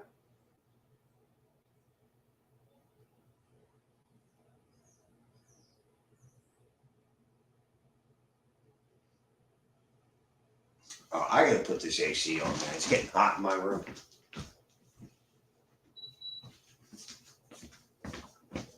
It's gonna be a loud motherfucker too.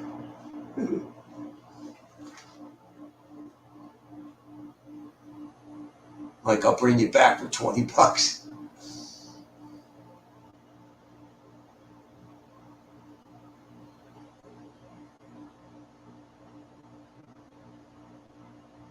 Yeah, fuck you, AJ. Make a donation, you prick.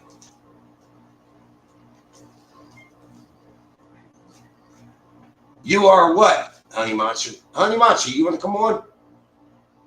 Can if you can. Yeah. I'll just ignore AJ or fucking ban him. So he'll sit backstage for forever, and I gotta look at it. You know what I mean? So.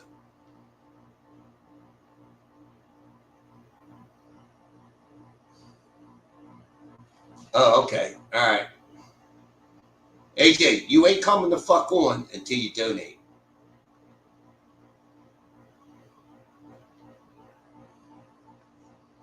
You see what he did? He just typed StreamYards. Jim, I'm going to get some beers. I'll be back in 15 minutes. StreamYards. Yeah. Fuck you. Fucking retard.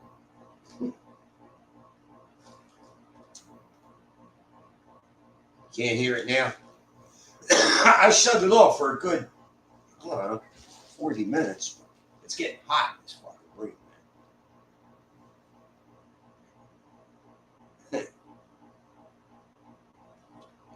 Guess I'm never going to be on again.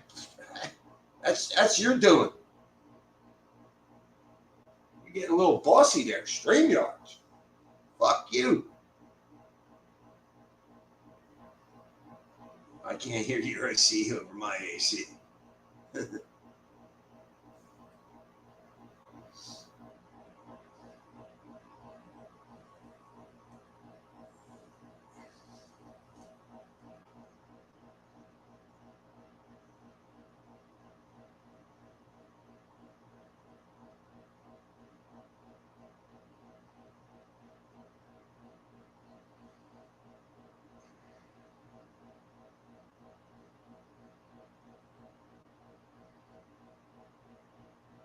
Oh.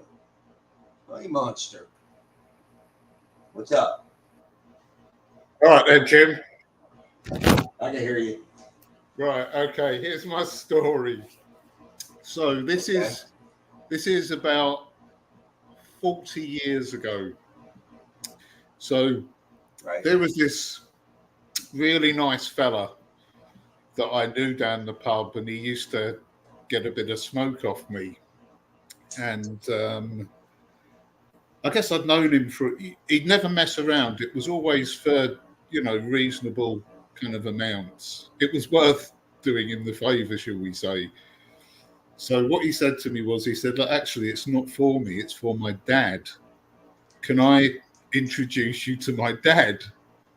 I was like, yeah, sure. So his dad comes round to me one night. I used to share a house with 3 of my friends.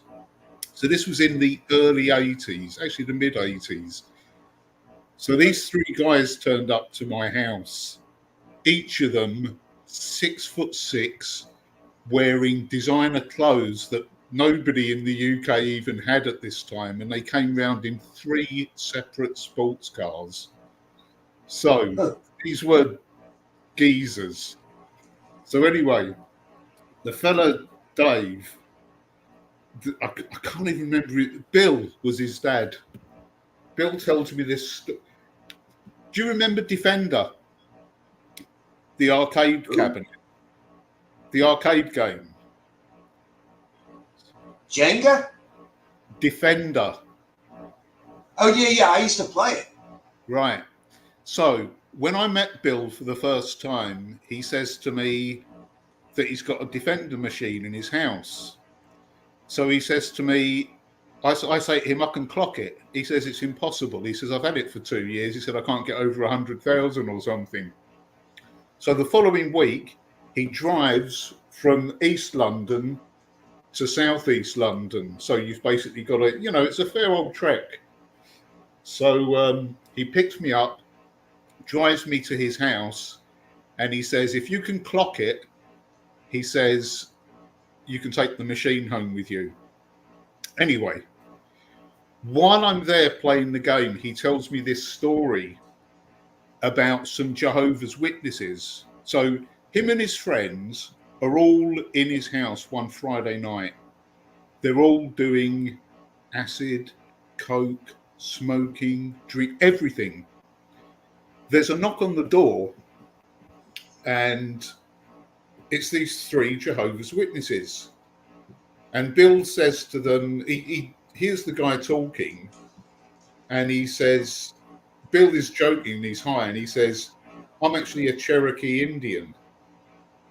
And one of the Jehovah's Witnesses, he says, well, I'm actually Sioux or something like that. He was really believing me. So anyway, Bill says, listen, bit busy at the minute, come back next week. Slams the door in their face. The next week, when him and his boys are all there having their evening, there's a knock on the door. And it's the Jehovah's Witnesses. So Bill says, yeah, come in, lads. And they're basically all still getting drunk, all smoking, doing everything. And the Jehovah's Witnesses are just there trying to preach to them. I hope people in the chat are enjoying this. It'll get better. So what happens is, Bill and his friends, his gangster friends, they're all actually just having a real good laugh, talking about shit with these Jehovah's Witnesses. And it almost becomes, this is how Bill says to me, he says it becomes a regular week, a regular thing. Every Friday, when Bill and his mates were all, they're all getting high, the Jehovah's Witnesses would turn up. They'd all have interesting conversations and go their separate ways. So one night, Bill he gets a bottle of wine out, and he tells them that it's non-alcoholic wine. Well, of course, they ended up getting slightly drunk, enjoying themselves. Bill says this went on for about a year, and he said after a while, they were turning up with their own booze. He basically totally corrupted these Jehovah's Witnesses. Anyway, he says one night, he says, they turned up with all their bags of booze and cigarettes and everything. And Bill just opens the door and he says, "You can't come in." And they're all just, really distraught. "What's up, Bill? What's happened?" He says, "I was sent here to test you." Right out of the blue. One of the Jehovah's Witnesses, he was wearing a crucifix. And Bill said when he saw it, Bill kind of, avoided the gaze from it, like a vampire would. These Jehovah's Witnesses, he fucked their brains good and proper. They really thought they'd met the devil. That's my story that I was telling. We were talking in the chat about Jehovah's Witnesses and things, and I said I've got a great story. So listen, I got a story about them too. It's a quick one, right? So they used to knock on I used to live with my grandma for a little while, right? And they used to knock on the door every Sunday at a certain time, right? So right around that time, my grandma, like an hour before, she'd be pulling down the shades, turn down the TV. Shh. She's like, "They're coming," right? So they're knocking on the door, and they keep knocking because they know she's in there, right? So I go to the door. She's like, "Oh, jeez." So I open the door, and I very politely said, "Look, my grandmother is Catholic. She has no interest in listening to your preaching. You're upsetting her. Please stop knocking on the door." Because this has been going on for years. They knock every Sunday. So next week, don't these motherfuckers come right back. And I flew outside. I said, "Listen to me, you motherfuckers. Don't come the fuck back here or there's going to be violence. How about that?" And they finally stopped fucking coming. Yeah. Yeah. Yeah. She would get all weirded out, Go ahead. You there? Yeah. What I quite enjoy doing is, typically the people that are going to tell you about stuff, they only know limited stuff anyway. So anytime, I do feel like getting engaged in a conversation, it's almost like they want to get away from me because I know more about it than them. I had that experience with a fundamental Christian. She's trying to tell me that I'm going to hell if I don't accept Jesus Christ. I said, "Well, so that would mean in the entire world, most of the world is going to hell." And she was like, "Yeah, like matter of fact." I said, "You're fucking nuts. You're out of your fucking mind." "Oh, you don't need that profanity." I said, "Yeah, I do. That's how I talk. Tough shit. Walk away. You're at my fucking house." You know what I mean? Like, fuck you. I got to accept Jesus Christ or I'm going to hell. Fuck you. Fuck. I'm a Catholic. I did notice that Eleanor said she's a Catholic. I'm a Catholic.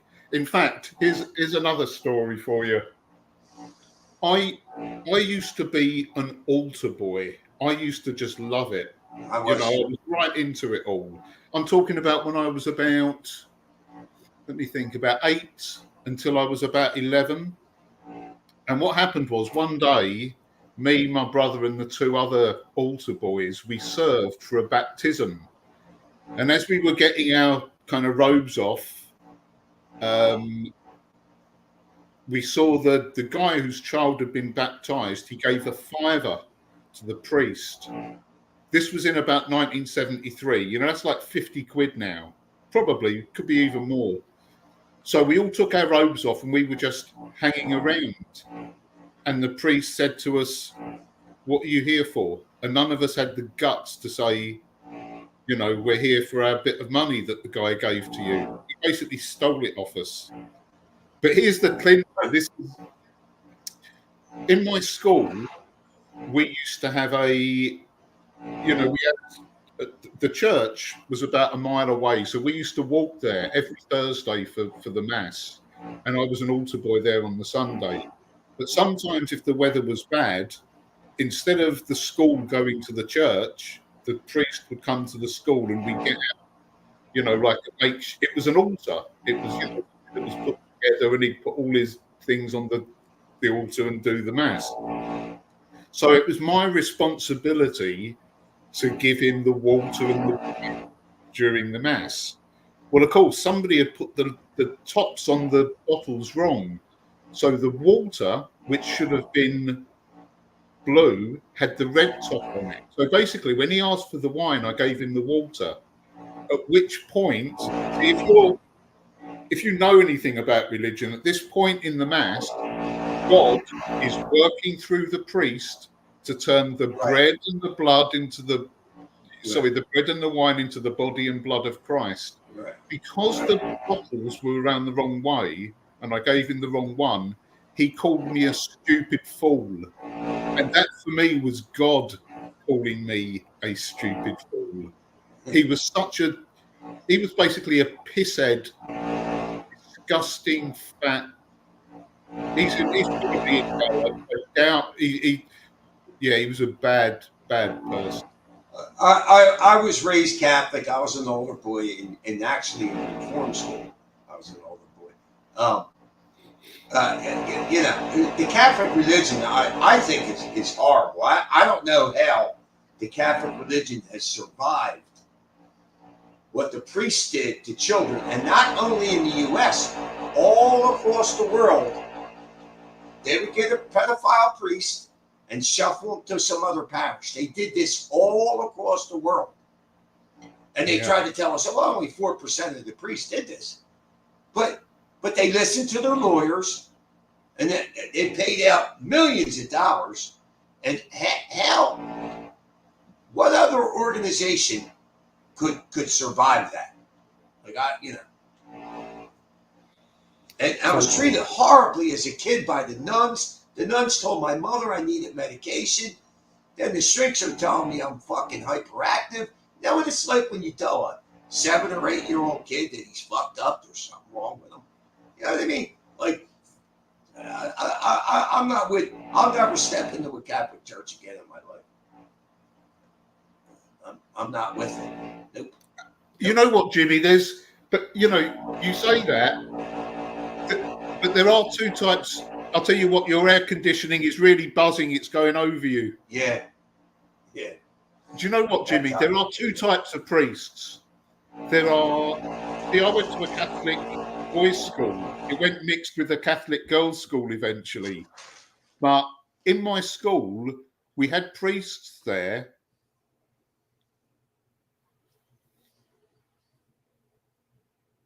You ready?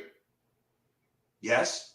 Okay. Yeah, they had priests there, but not all the priests would say mass. A lot of the priests, a lot of priests have only studied theology.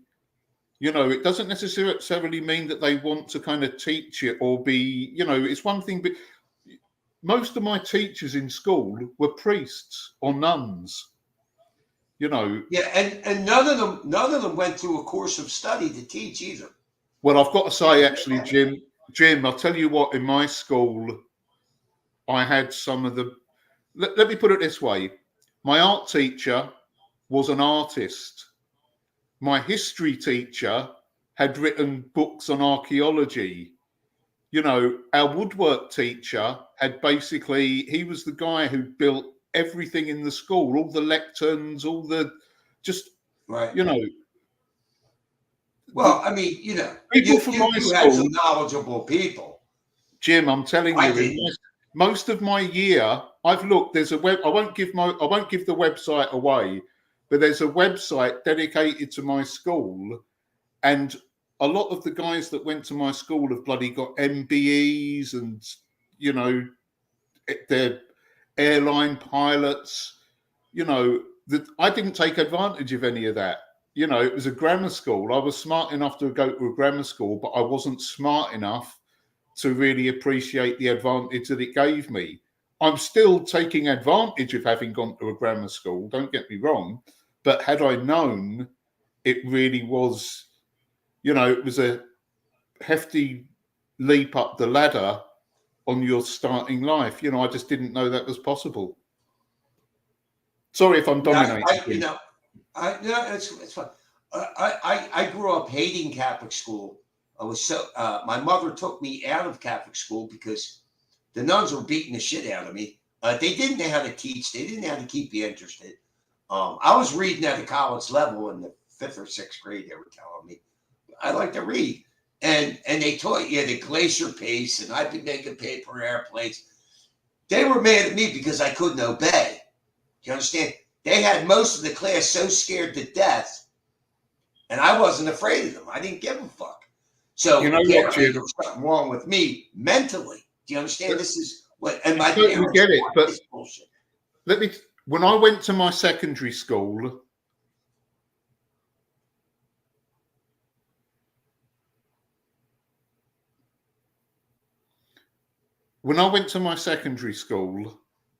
on the first day, the teacher walked in. The first teacher that we saw, he walked in and we all stood up and he said, "Good morning, gentlemen." And we just said, "Good morning, sir." We'd never been called gentlemen before. We were always boys. And again, it's one of those kind of, you know, if you give respect, you get respect. You know, it was like they spoke to us like we were intelligent adults and they expected us to behave like intelligent adults. Right. I was shit scared of the teachers. We all were. But I wasn't. Well, I'll tell you, it was only because, you know what, it was more the embarrassment of getting called out. I was caned, I was slippered. Well, there was a lot of humiliation rituals, all kind of shit.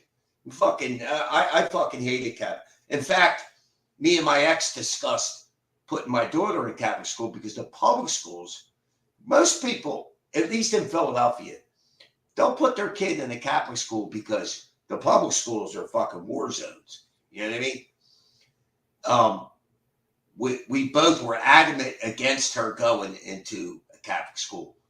And the kid graduated from Harvard. So we made a good decision there.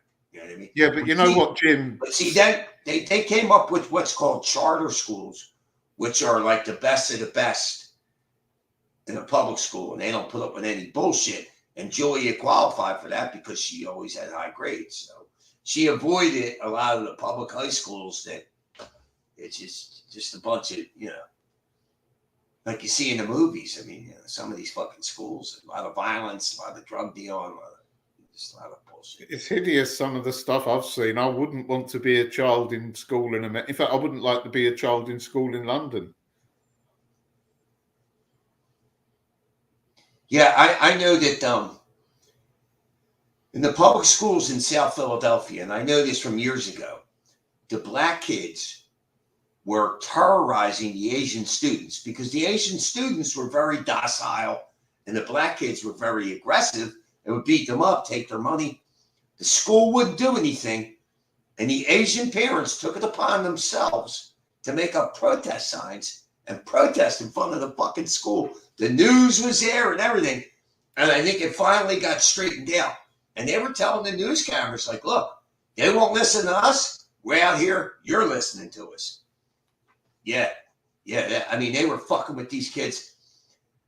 And it was a big thing too. In the early 70s, I remember the big issue was busing, right? They didn't want to bus kids from one area of town into our area, right? So, and finally it got passed and they were busing these black kids to my school. And most of these kids were okay, but there was 2 or 3 of them were just In my Straight up day, gangsters. we just used to go to school Yep. under our own steam. What's that? What'd you say? I was just saying that when I went to school, I used to have to travel about 10 miles. I used to have to get 2 different buses. And when the buses really? weren't on because of the snow, I would walk 10 miles. We all did. 10 miles, that's got to be 3 hours. Yeah, well, it's 4 3-hour hours. walk. Well, I left my house at 7 4 o'clock. hours. We got to school at 11 o'clock and they sent us home straight away. So we had to just walk straight back. There were no buses. Well, in the Philadelphia area, when I went to grade school, which was grades 1 through 8, they had basically took me out of school in the 6th or 7th grade and put me in this crazy kid school. But anyway, if it snows, you got to listen to the radio and it tells you if you're off of school that day. But we walked to school. It was only about a mile. You know what I mean? But later in life, when I went to this other school, I used to have to take a bus out there. It was about 10 miles, 8 miles, whatever. 2 buses. I would have to take 2 buses. Yeah. But I'm very glad we didn't send my daughter to Catholic school because I think it would have ruined her, right? You know. Now my kid was very look, all of that and all of that. I think that at least in a Catholic school, a school that has any kind of religion. Sorry, I think we got wires crossed there. I don't know if it was you talking or me, but yeah, you know what? There's a bit of a delay with you, I think. Yeah, it's probably my VPN or something. But, you know, at the end of the day, you know, if you look amongst most religions, they're very similar. You know, honor me, that is the God. Look after your mum and dad. Don't kill people. Don't steal. You know, those are universal kind of tenets of civilization. Well, I have no problem with that. I think that if you don't get them at home, then you need them in a school, because otherwise you're just going to be an incomplete human. Well, a lot of these teachers became sadists. They fucked with the kids. They beat them. Believe me, I saw a lot of shit and experienced a lot of shit. They humiliated you. You know, they couldn't do this shit today. You know, oh no. Back then, they had their parents brainwashed into thinking they were the absolute, you know, whatever. One day, today they'd be brought up on charges. They'd be brought up on charges if they did the shit today that they did in the 70s. They wouldn't, you know. And let me tell you something. There's very few Catholic schools anymore in the Philadelphia area. You know why? Because we grew up. We grew the fuck up. And you know how much it is to send a kid to a Catholic high school? It's like $3,000 a year or something, or more, $3,000 or $4,000 a year. People don't have that kind of money. It's fucking insane. The only sadist teacher in my school was the sports teacher. My sports teacher grabbed me by the collar one day, threw me into his office in the changing rooms where all the rugby balls were, ripped the collar and my tie. He threw me so hard, my collar came off my shirt with my tie. I had to go home. I told my mum, said, who did that? I had to lie and tell my mum, because if I told her the teacher had done it, she would have said, why did the teacher do that? That's how scared we were of the teachers. Yeah, the teacher's the ultimate authority. Where, let me tell you something. One day my daughter comes home and she tells me that somehow she sneaks in there in the conversation that they took her free time that day because she didn't go to the bathroom when everybody else went to the bathroom. I said, what? She said, yeah, the teacher took my free time. And I literally ran to this school. It was like a mile away. I got there in 5 minutes. I ran there as fast as I could. I go into the principal's office. The fucking secretary's like, she's busy. I stormed right in. I'm like, get off the phone. She said, who are you? I said, I'm Julia Welch's dad. I said, this is what your fucking teacher did. And she said, well, I doubt that happened, but she's in room 213. Go talk to her. I stormed into this room. I told her, I said, my kid's not a fucking poodle. Do you understand? You are not to punish her because she don't piss on command. It's not going to happen, sweetheart. And I was like 40 years old. And she's a young kid. She's like 22. I'm like, nah, you don't treat. I said, let me tell you. Then she started buttering me up with how smart the kid is. And when I left, I said, if there's any ramifications, anything happens to my daughter over me coming here, I said, you think I was bad this time? You watch. And she never fucked with my daughter again. But I think my daughter was smart enough to know that I would do something like that. I think that's why she told me. Because the kid did graduate from Harvard neuroscience. So kid is pretty fucking smart. Yeah, but thank God we didn't send her to Catholic school. And she was very obedient. So I don't think she would have a problem. But no, I think we did right with her with schooling. So yeah, AJ was saying in the chat, as I said, he's saying about you not needing religion to understand the universal tenets of ultimately right and wrong, which is what I prefixed my thing with. I basically said all religions have the same thing. It's not that, not having a religion, has become a religion. Yeah, but the thing of it is, do you really need to be told it's not cool to murder people? Do you really need to be taught not to steal? I mean, your parents do that, don't they? That was my point. That was no. What I was really saying was, what I said was that if you're not getting that kind of guidance at home from your parents, right, then you need it in the schools, because where else are people going to get it? I don't see any problem with it complementing what they are already getting, but I certainly wouldn't want it to be the only form. Right. I mean, look, if they're not teaching that at home, the kid's pretty much fucked, in my opinion. But they're not you see what a lot of the parents like. A lot of the parents just give their children the morals that they learn on Facebook and whatever. Right. It's not from any, it's not from any book. It isn't from anything that's revered. It's just, whatever's cool now. See, when my son was growing up, my missus said to him one day, picking your nose is wrong. I said, no, it's not wrong. It's just socially unaccepted. There's a difference between wrong and right,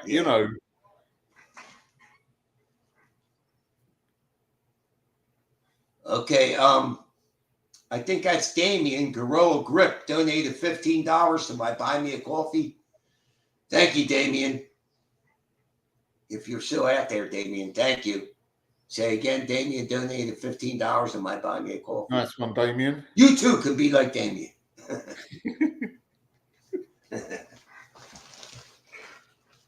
So where you been anyway, Jim? I haven't seen you for donkeys. I usually I was working a lot in the spring, and it was hard for me to stream. I was just tired all the time, so I was only streaming every Sunday. But now the work has died down. In fact, we're in a little bit of trouble. It's not raining, so we're working like 20, not even 25 hours a week. So I got to get away from this landscape, and I fucking hate it. I hate it. I'm killing myself. I'm not really making a ton of money. There's no benefits. No paid days off. No nothing. Man. Jim, I've got fucking 3 acres here, mate. I've got 3 acres I've got to maintain, and I've got a job. Right. What, you cut it yourself? Yeah. Well, actually, what I told you, I've got a John Deere. I've got a 48-inch John Deere lawn tractor. But the trouble is, 48 inches. That's nothing. That's not a big machine. 48-inch. That's 4 foot. That's probably the most versatile machine to cut hills and stuff like that. That's what I've got here. I said I've basically got an acre. I've got an acre out the front that I've got to cut. Yeah, it's not all flat, right? No, I'm on a hill. So anyway, the thing is, but 48 is a good versatile machine for that. Yeah. So I took it out in March. The bloody belt broke again. So my neighbours, who are mechanical whiz kids, they're the local farm here. He took it off me to fix it, but when he took it off me, it also had a flat. So I rang him up the other. I can see his house from here, but it takes me an hour to walk there and back. So I rang him up the other day. I said, hello. He said, listen, he says it's not cutting evenly. So once it's fixed, I'll be able to keep it maintained. But you know what, Jim? I'm taking out I've got a steel brush cutter. I'm taking that out. It takes me about 3 hours to clear, let's say 20 yards by 5 yards, let's say 100 square yards, 10 meters square. Yeah. I'm telling you, the grass here it's been so wet here, the grass and the weeds, it's insane. Yeah, we haven't gotten much rain in the last 2 months. So we're dying on the vine, and we're going into August, which is generally a dry month. This has been the shittest summer I can remember.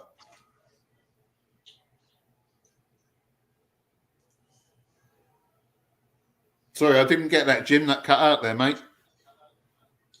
No, I didn't say anything. So the admitted homosexual in the chat said Honey Monster is exceptionally boring. This fucking dickhead. No, he's not. What would Mike know about me? I know. Mike.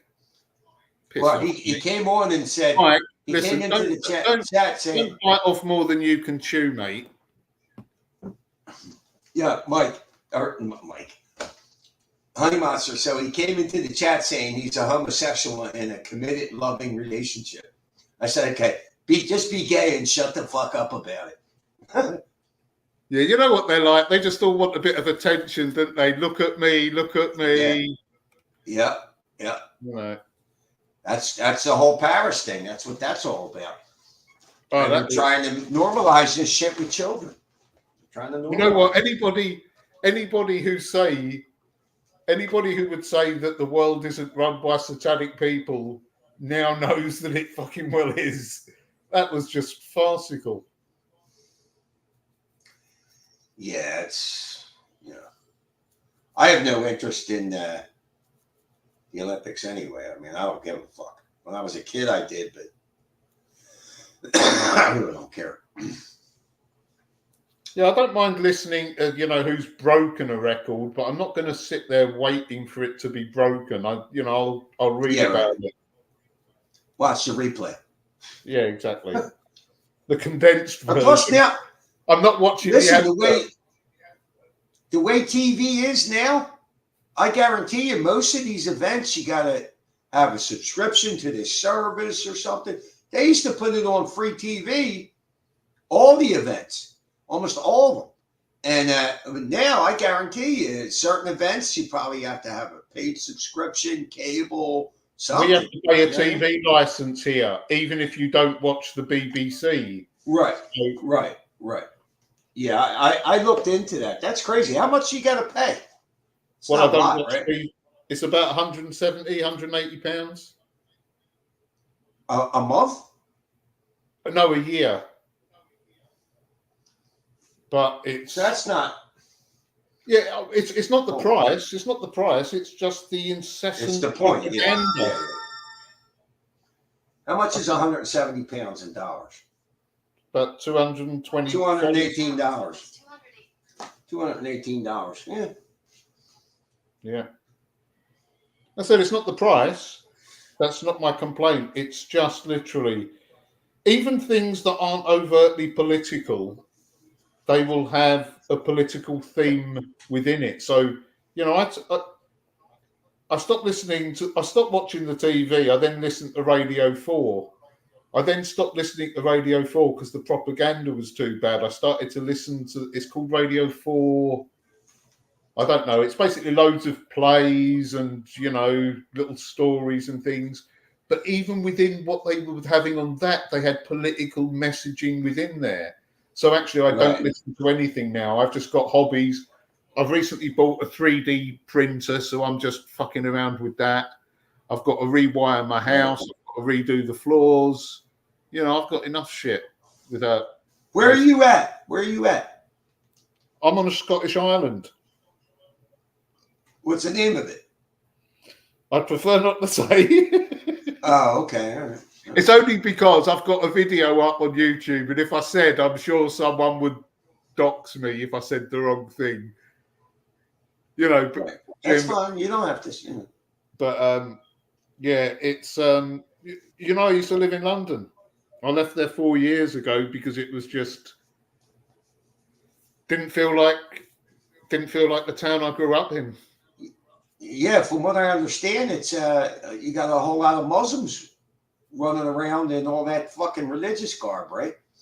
It isn't just that. It's just, you know, you get on the train, you get on the bus, nobody speaks English.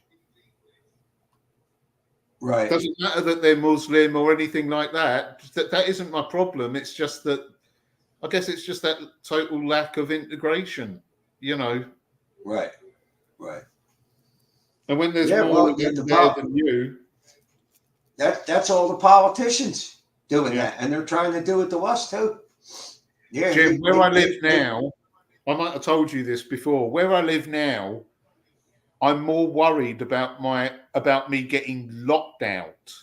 So I leave my keys on the outside of the door. I do not ever lock my house.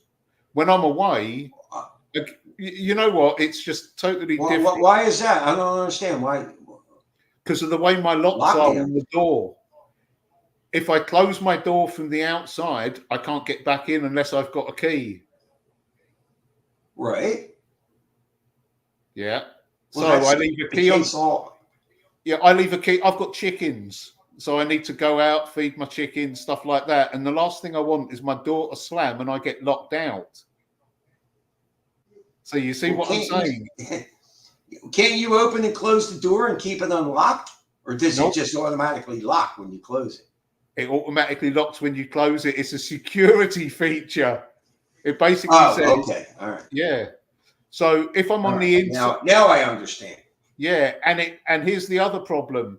If my keys are on the inside of the door and I then get locked out, I then can't use the key from the outside. That's how good a lock it is. It's basically... You ain't getting in this house unless you've got a key and it's in the right order, if you know what I mean. If someone's already got a key in the lock on the inside, you can't get in from the outside. Do you need that kind of security in your area? I don't. There is zero crime on this island. The last crime that was committed here, I think somebody pissed up against the bus stop. Well, I mean, apparently you bought the house this way, right? Yeah. Okay. Oh, I'm going to get the door changed. I'm going to get the door changed eventually so that I can open it from the outside without a key. That's what most locks are like. I totally agree. I'm only telling you what I've got at the minute. But I'm not concerned about it. As I said, I don't feel any danger whatsoever of leaving my key on the outside of the door all the time. Because even when I'm in here, I haven't seen a person. Shit. Let me think. For about 10 days, I guess. Yeah.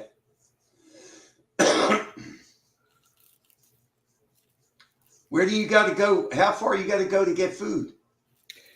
There's actually 2 supermarkets here, and they both deliver. And if you go online, you can always get a voucher that gives you money off. You know, this is a major supermarket, not a family supermarket. You know, it's a chain.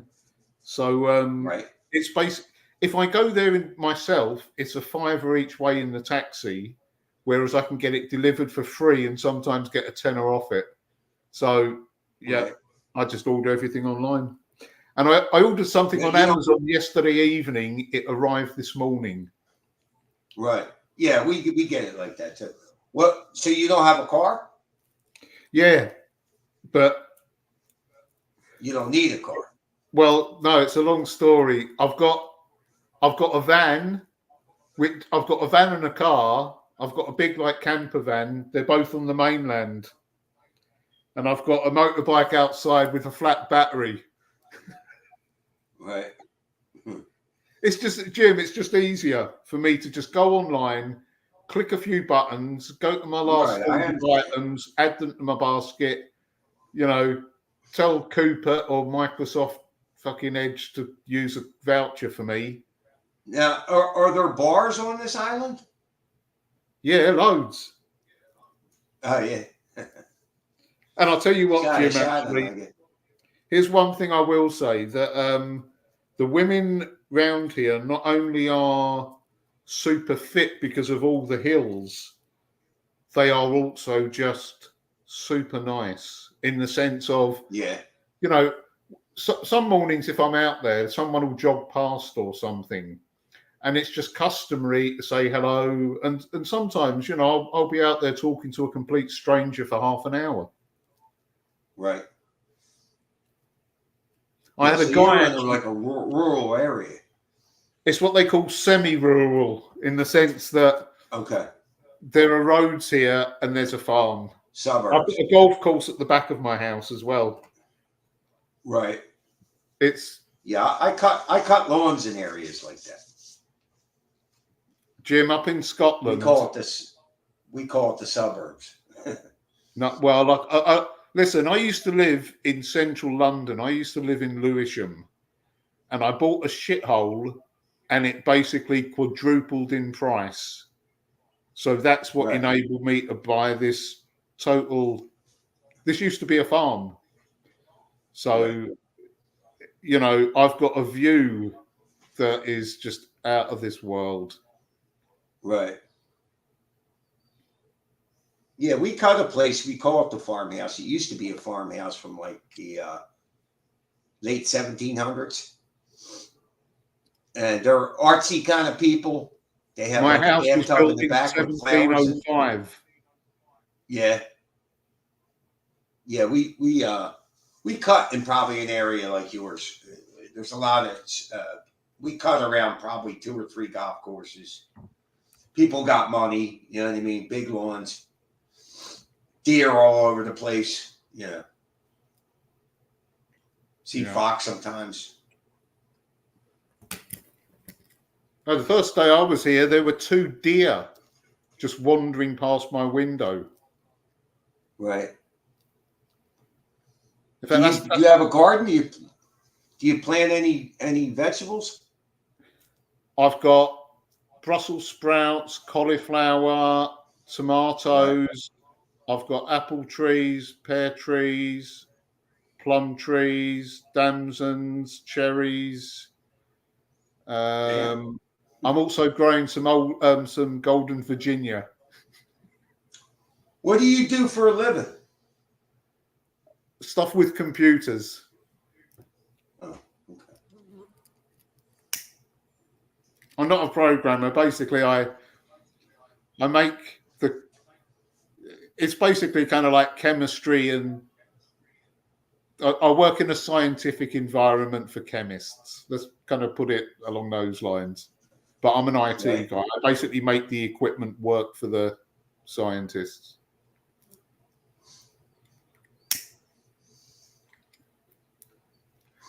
Never thought I'd get paid for doing, I was using computers and stuff, Jim, in the 1970s, the mid to late 1970s.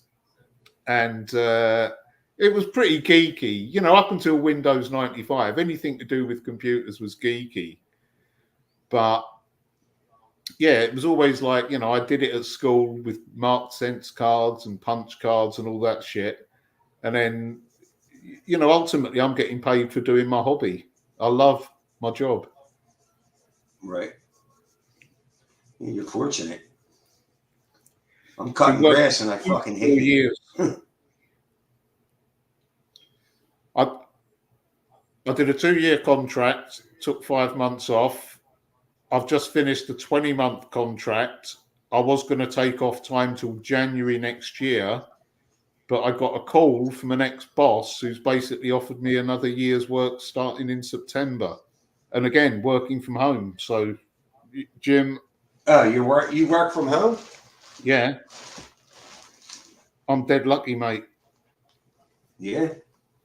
Sometimes I have my meetings in the bath, or I don't get dressed. Now, are you married? Do you have children, or?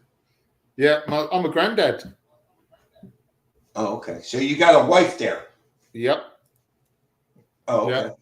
Yeah, she's on the mainland at the minute. It's a bit of a long story, but right. Her parents are both in their 80s now, and one's going senile, and the other one can't walk, so she's over there looking after them. Right. Liquid said adopt me. I'll tell you, Liquid, if you can operate heavy machinery and fix engines without any fucking equipment, you're welcome. Oh, I hope I'm not boring people in the chat there, Jim. No, I don't give a fuck. You ain't boring me, so that's all I care about. So you still maintain it as a farm? No.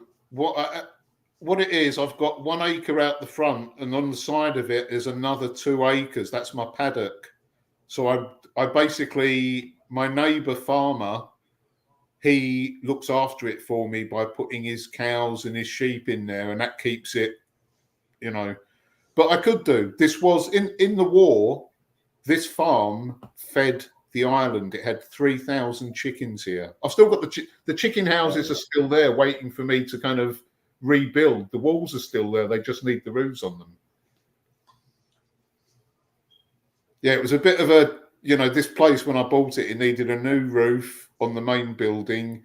I've put a new roof on the outbuilding that still has got another 2 roofs to add on to it. There's 2 greenhouses that have gone derelict. So, but see, the thing is, if you're repairing and not building from new, you don't need planning permission. But if it's a farm, a whole different set of planning permission comes into play, whereby, they're really relaxed. Most things you can just do. You don't need permission to do it.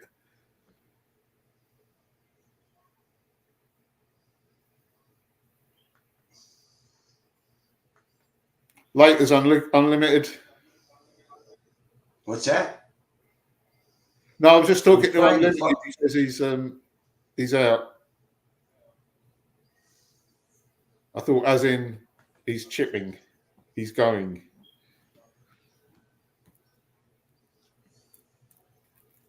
For some reason. Oh, man. Okay. Why am I having a fucking problem in putting this motherfucker in a timeout? Okay, Mike, I don't know what you did, but I'm going to ban you.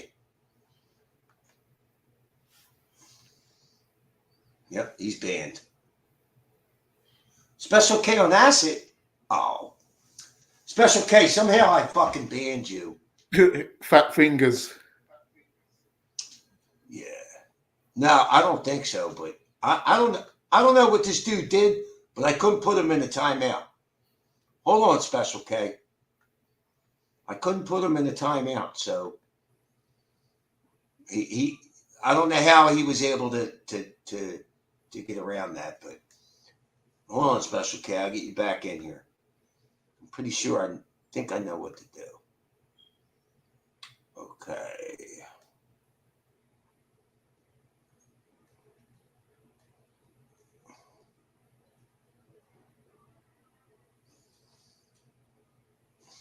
Oh, what the fuck? Now, why isn't he showing up on the banned list?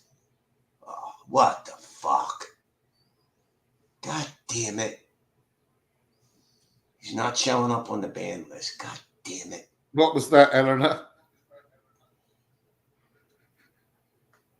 Well, Special K, I'm sorry, man. I'm trying to figure this out. You're not showing up on the banned list.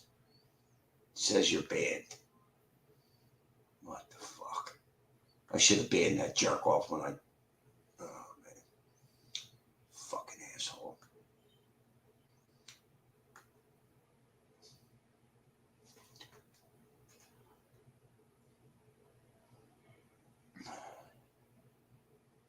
Hidden users. What's that, unlimited? I'm not quite with you.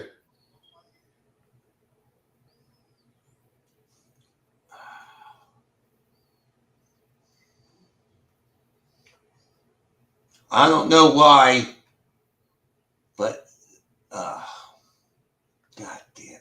See what these fucking troublemakers do, man? It's just fucking ridiculous. Isn't banned, he was timed out. Okay. All right. I wasn't even looking. All right, what was he saying? I accidentally timed you out, Special K. I'm sorry. The fuck? Yeah, he was saying shit about you. He was being fucking stupid. So, right. I tried you know what? On my son's life, what is even funnier about it then is if he thought I was reading it, I wasn't. I totally unaffected by what he was saying. Some people just come in and try to get attention. Yeah, he got attention now. He got banned. But I was trying to time him out and cut him a break, but it wasn't letting me do it. And I don't understand why it wouldn't let me do it, but it did let me ban him. So, but apparently, I might have fat fingered Special K into being timed down. I don't fucking know. See what these assholes do. With those touch pads in it, you need a real physical mouse. Yeah, you know what? I don't have a desk. I do have a mouse, but I really don't have a desk.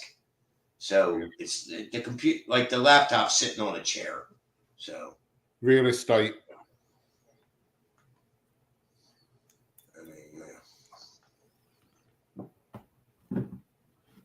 Yeah, I always use my mouse here. Oh shit! Yeah, I've got another laptop upstairs that I use as a server. The fuck ups I've had with that, just because of exactly that. Trying to use the touchpad on it, and it's a fucking 10-year-old laptop. It's obviously worn away, so I'll select one thing, select the completely opposite thing.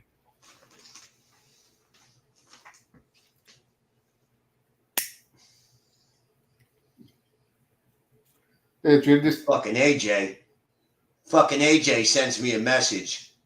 Yeah, I'm going to the store. I'm grabbing some beers. And then he writes, he doesn't even say, can you bring me on? He just writes StreamYards. Yeah. Yeah, come on, Jim, jump to it. Come on, you should be like that. Yes, master. You're fucking paying. Fucking commie. He's frustrated the shit out of me with his nonsensical answers and fucking telling me men can become women, but he won't fuck them. So apparently you don't believe they're women. Fucking idiot. Well, by that, yeah, I don't want to open that can of worms. Because that's just, if you have to ask what is a woman, it answers other questions, doesn't it? What is a man? It's astounding. It really is. It's fucking. I got in an argument with this. There's this guy. It says, "Do you want to debate a communist?" Right? He has this fucking live stream going, right? And apparently, he has it set up to where you call in, and after 20 minutes, if somebody wants him to kick you off the call, they pay him $20, right? So I go on it, and he's arguing with me, and I'm telling him, look, these fucking trans people actually are trying to say that they have periods. And you know what this fucking dickhead's he's trying to tell me there's a difference between a period and menstruation. Period means period of time.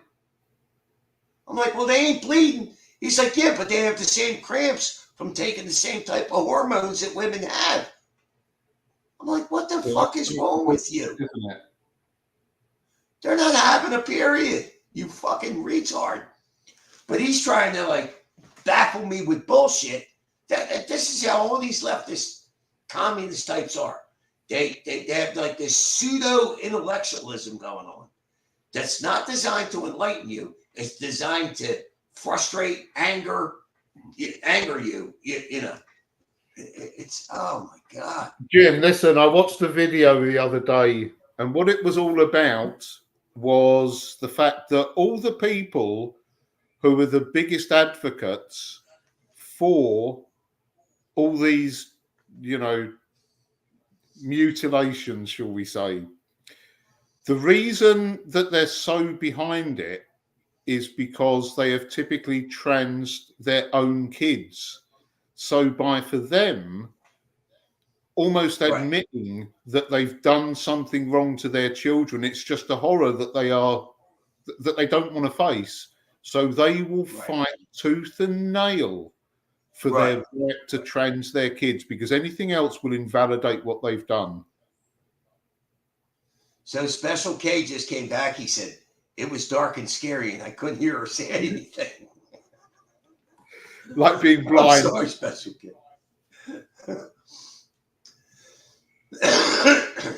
and Special K, then he said, and then I heard the words of the God Emperor, fight, fight, fight. I'll tell you what, Trump got balls. A 78-year-old guy gets shot, and he has the presence of mind to pump his fist in the air and yell, fight. I mean, if that ain't a leader, I don't know who is. You know what I mean? Actually, it's been so funny watching Kamala Harris and all of her fake phone calls, you know, first with Joe Biden. Oh, God. And then with... It's just too fucking much. Barack and Michael. It's just too much. AJ, get your credit card out. You're paying to come on. Get your credit card out. Make a donation. Let me know, and you can come on. I'll tell you what, Jim. You know what? Talking about donations, I haven't yet made a donation, but I don't expect you to. I don't expect. No, but listen. There's only two people I would ever make a donation for, and that's yourself and Dangerfield. Yeah. Seriously, you know, fuck. If I gave Dangerfield like 1 pence for every amount of time I've listened to him, I'd still owe him fucking thousands. Right. Oh, I used to donate a lot to Dangerfield and the Hard Bastard, but I don't have the money to do that shit anymore. You know what I mean? Like, the fuck? Things got expensive, man. It's fucking hard. Yeah. I mean, I donated a lot of money to fucking Hard Bastard. You know what I mean? When I do it, I won't do it on a stream. I'll just do it behind your back. Oh, okay. Whatever. I mean, I got Cash App and PayPal too, if that's easier for you. I don't know. Oh, I don't even know me fucking PayPal details anymore. I'll find a way. Right. Well, there's a pin. The buy me a coffee thing is at the top of the page. I'll tell you what it is. It's just that I've got two laptops. Well, I've actually got three, but I use one for fun and I use another one for all my serious shit. You know what I mean? Banking, because I don't trust Microsoft ultimately. But Jim, I will sort something out for you, bud.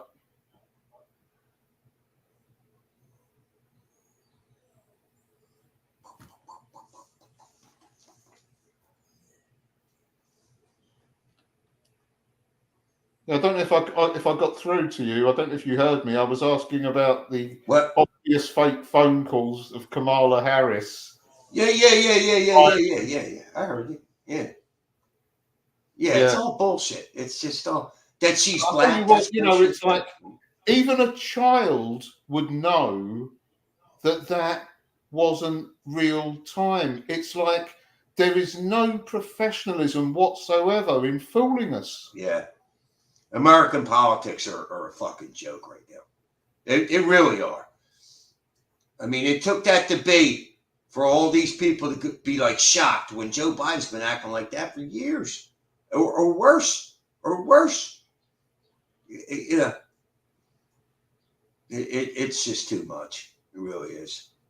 Yeah, it was actually quite funny watching the fake polls come out after as well. You know, Kamala Harris jumped to a 2-point lead in like 30 minutes. Yeah. Get the fuck out of here. That's complete bullshit. Drones you're looking for. You can't trust any of those fucking polls. And even when you confront these people, even when you confront these people with reality, right? They have some intellectual fucking bullshit explanation as to why you know you're wrong somehow. You know, it's like fucking shut the fuck up.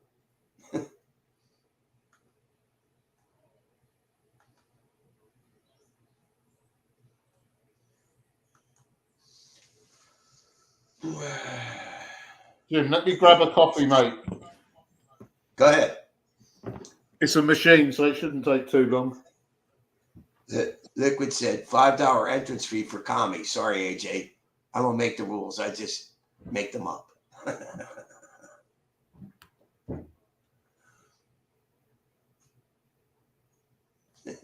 Send to my PayPal and I'll send to Jim's Cash App.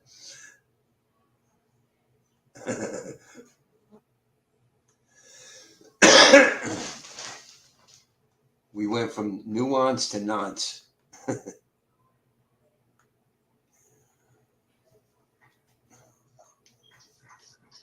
Fucking AJ.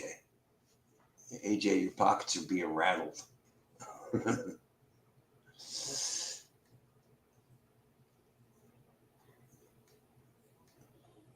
James Hayworth, what's up, man? I'm trying to see. Do the chat.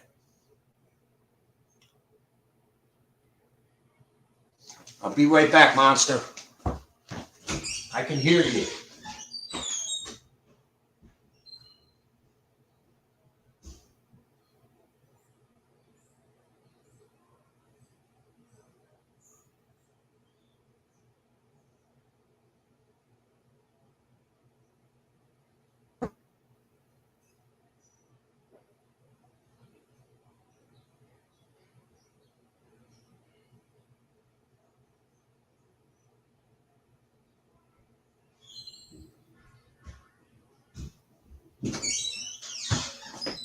You.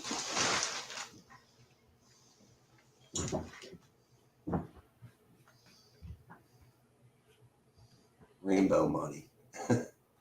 I hit the jackpot. I found 4 rashers of bacon that I cooked earlier. Oh. Yeah. I beat a bit of bacon. Yeah, I like bacon myself. I don't know what the doctors say is the recommended amount, but I know I'm eating probably about 1,000% of what I should eat.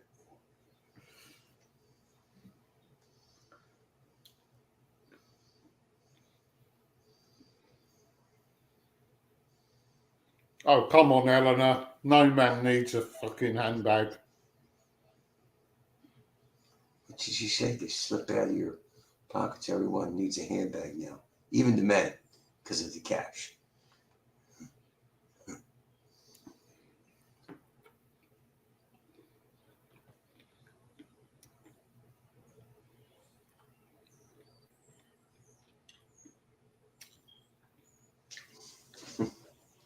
Yeah, the tea's coming. Yeah, I've decided to make tea, by the way, Jim. I can hear the kettle boiling. Oh, yeah.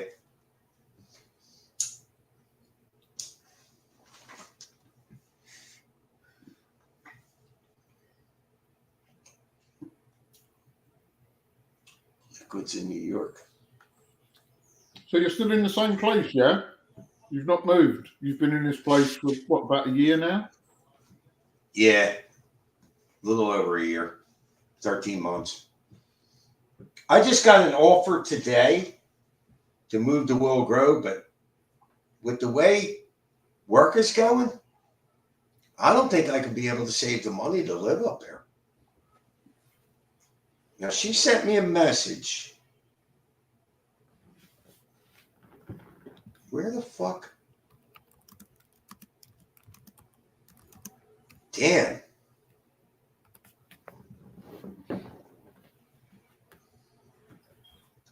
Wow, she said $450 a month. That's cheap. God damn.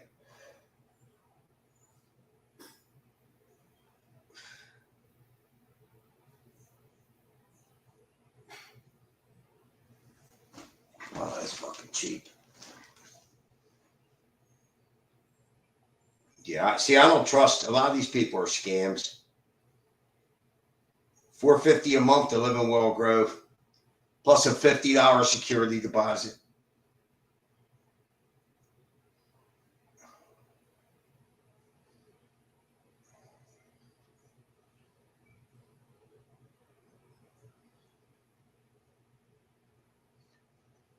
Yeah, this is probably a scam. That's just too good to be true. $450 a month. Get the fuck out of here.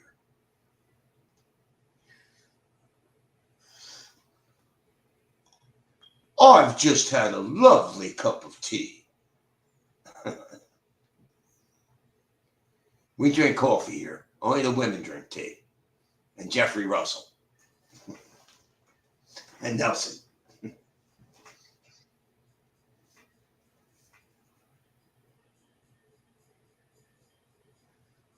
$450 for a room?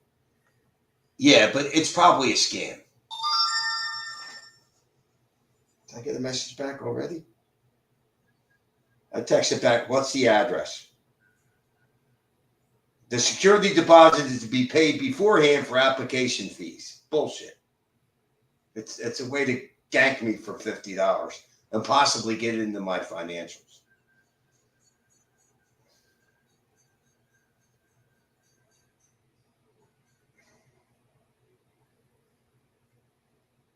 I'm not paying anything till I move in. Too many scams.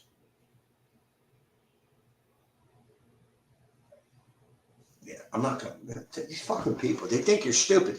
But the thing of it is, if they hit 100 people up like that and one person goes for it, boom, they made $50.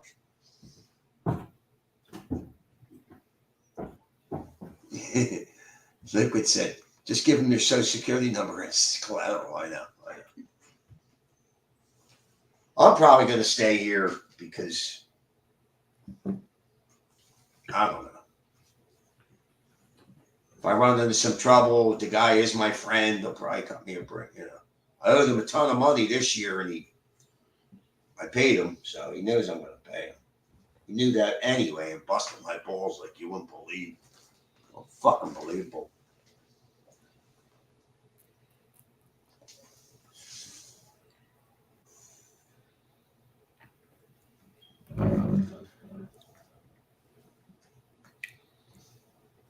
How much is property Yeah, out there, Jim? And what, is it substantially cheaper if you move out to the sticks?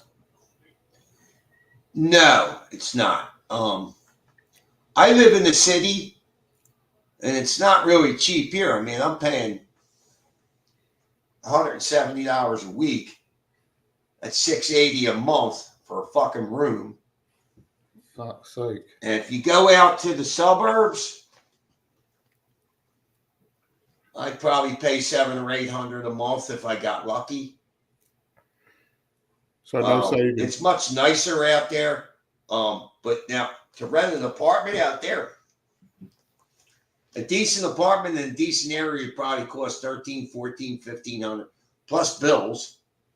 This is why I rent rooms. I mean, I can't afford it. But I mean, the neighborhood I live in, it's trash. I mean, it's a black neighborhood. I've never had any problems with any of the residents around here, but there's drug gangs the street over. I mean, they have Listen, I lived gunfights in and shit. Lewisham, mate. It was the most dangerous place in London. 1 year. What's that now? Sorry? What'd you say? I said, where I used to live in London, it was the most dangerous place in the UK. Yeah. So I know what it's like, you know. Yeah.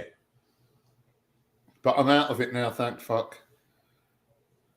I mean, it looks like shit around here, and I never go out at night. So, and they know who I am. They see me enough going to the store. You know, I don't fuck with that. I'm not disrespectful or nothing. You know.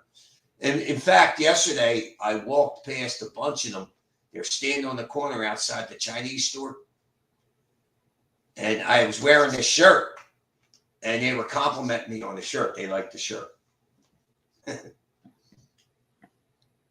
They're like 20 somethings. They're part of the gang, you know. But they, you know, they never fuck with me. Jim, I'll tell you what. As I said, where I live now, if I do go to the supermarket, again, I know this sounds like, you know, in London, you just go to the supermarket, you get what you want, you don't make eye contact with the cashier, you just get out of there as quickly as you can. I talk to the people now. Well, you know, they say, I haven't seen you for ages. I could be there. I talk to all the cashiers. I talk to everybody. I don't give a fuck. Yeah, but they don't do that. Well, what I'm saying to you is in London, they do not do that. It's only when you get in out cities, of a lot of London, people they're civilized again. People are nicer. Well, you know what I think it is? I think it's psychological. I think because people need a certain amount of space, and they feel paranoid when there's around a lot of people. You know, I mean, cities are generally people on top of people. You know, they don't have a lot of space. So I think people, as they have more space, they get nicer. And plus, there's generally, you know, you're in the concrete jungle in the city. You go outside of the city, you see a lot of green, a lot of brown, a lot of, you know. Jim, listen, I lived on animals. a main road. I lived on a main road in Lewisham. Buses went past it 24 hours a day. And luckily, as I said, there's tower blocks everywhere. But I managed to it was a 2-bedroom house with a small garden at the back. So it was in a shit area, but it was a 2-bedroom house, which meant that you didn't share a front door with someone.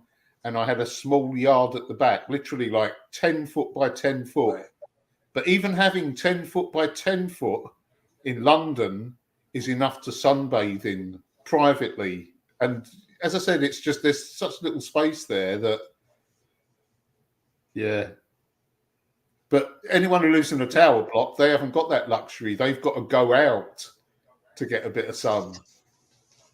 Right. So retarded AJ said the most dangerous place in the UK doesn't even compare to dangerous places in the US. How the fuck can you make that kind of... How would AJ know that? Right, right. I can't say that because I don't know that. I don't know. I'll tell you, right, where I used to live, Jim, it's not where I used to live, although there's some dangerous blokes, shall we say, around there, the fucking kids will beat the shit out of you. You know what I mean, AJ? If you came to Lewisham, you wouldn't last 5 minutes there, mates. The school kids would beat the shit out of you.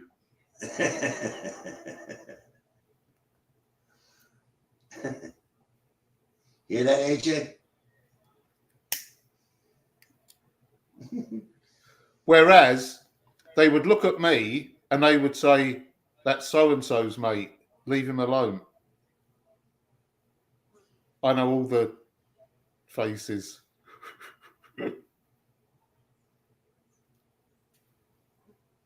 Well, they know me.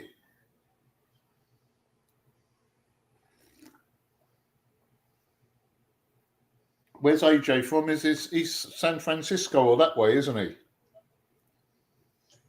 He's in Laguna Beach. It's near. He's in a very nice area. My dad, my parents got divorced. My dad actually lived in Burbank first of all when he lived there, I can't remember where he lived when he died. I did Google it, and it's one of the top. The average earnings in the state were something like $180,000 a year. It was quite a I'm trying to think where it was now.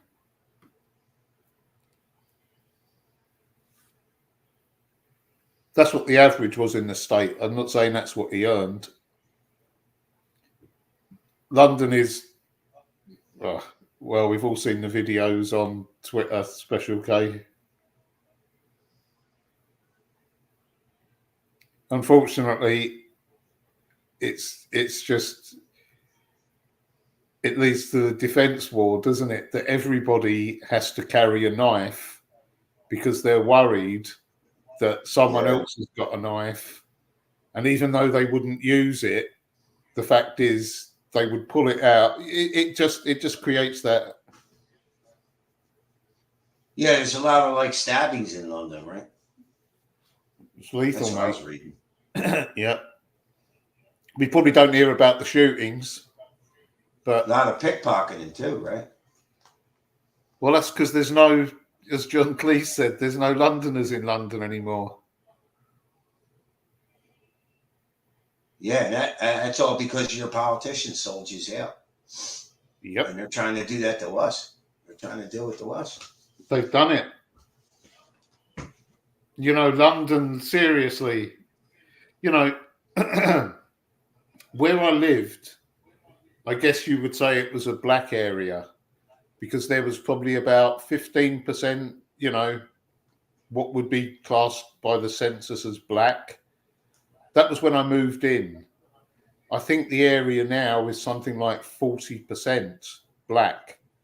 And that doesn't include, other, it doesn't include Indians. It doesn't include Chinese.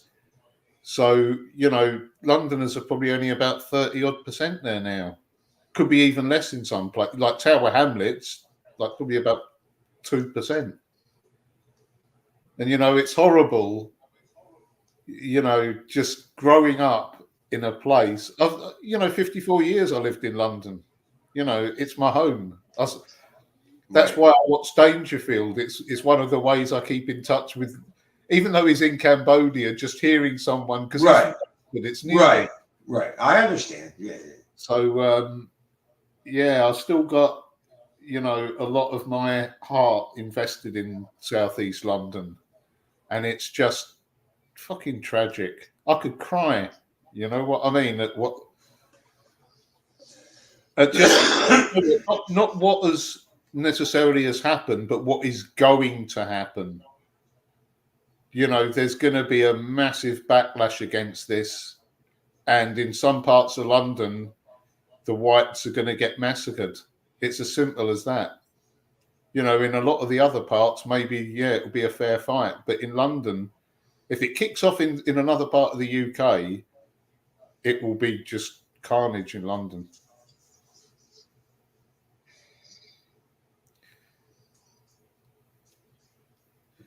Lewisham isn't that bad, dude. Who's JS? Who, AJ? Oh, is that has AJ changed his name now? He's JS. AJ. No. There's another one. Where? Right at the bottom of the chat. I don't see it. Fresh chat. Fresh chat. Wait. Yeah. Oh, Jay. Oh, yeah. Lewisham isn't that bad, dude. JS. Who the fuck is that? What's up? Welcome to the chat. If you're busting AJ's balls, you're good with me. How do you know, JS? Where are you from?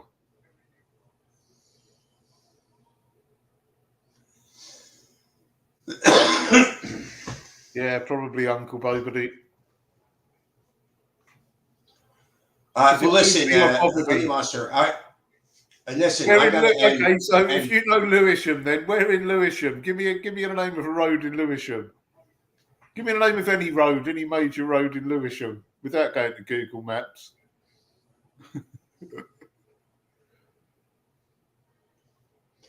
All right, listen, I got to end this. I'm 3 hours in and I'm hungry. I got to eat some food. So. Okay, New Cross. Yeah. Well, I used to live on the road that joins New Cross to Lewisham. So I know New No, Cross. AJ, listen to me. AJ said, bro, I spent 8 years of my life in prison. Oh, kids in Lewisham. I don't know why. Oh. So he's talking about your area. I thought he said he spent 8 years of his life in Lewisham. So, that was a prison, name of a prison near him or something. Oh. AJ, that just means you're stupid. It's not an indication of your strength or fucking anything else. What would you do to get stupid. 8 years and waste 8 years of your life? That's stupidity. I hope it was worth it. Well, obviously it wasn't because you're still working. All right, well, listen, Honey Monster, I got to go. Everybody, thank you for stopping by. Please hit like on your way out. It somehow helps me. I'd like to thank Damien for the donation, $15 donation. Thank you very much. AJ, you ain't getting back on you. Break out that credit card, you fucking prick. Sick of entertaining you. Hey, listen, guys. All right, Honey Monster. I hope I haven't been boring people. I have been having a little. Nah, you're fine. I like talking to people. I like talking to people from other countries. The fuck? If it wasn't you, I'd have had AJ in here arguing with him. Like, fuck him. Oh, well, at least you won't have an embolism before bed now. Yeah. Latest, guys. Well, I'm out of here. I'll see you. Ta-da. See, now the chat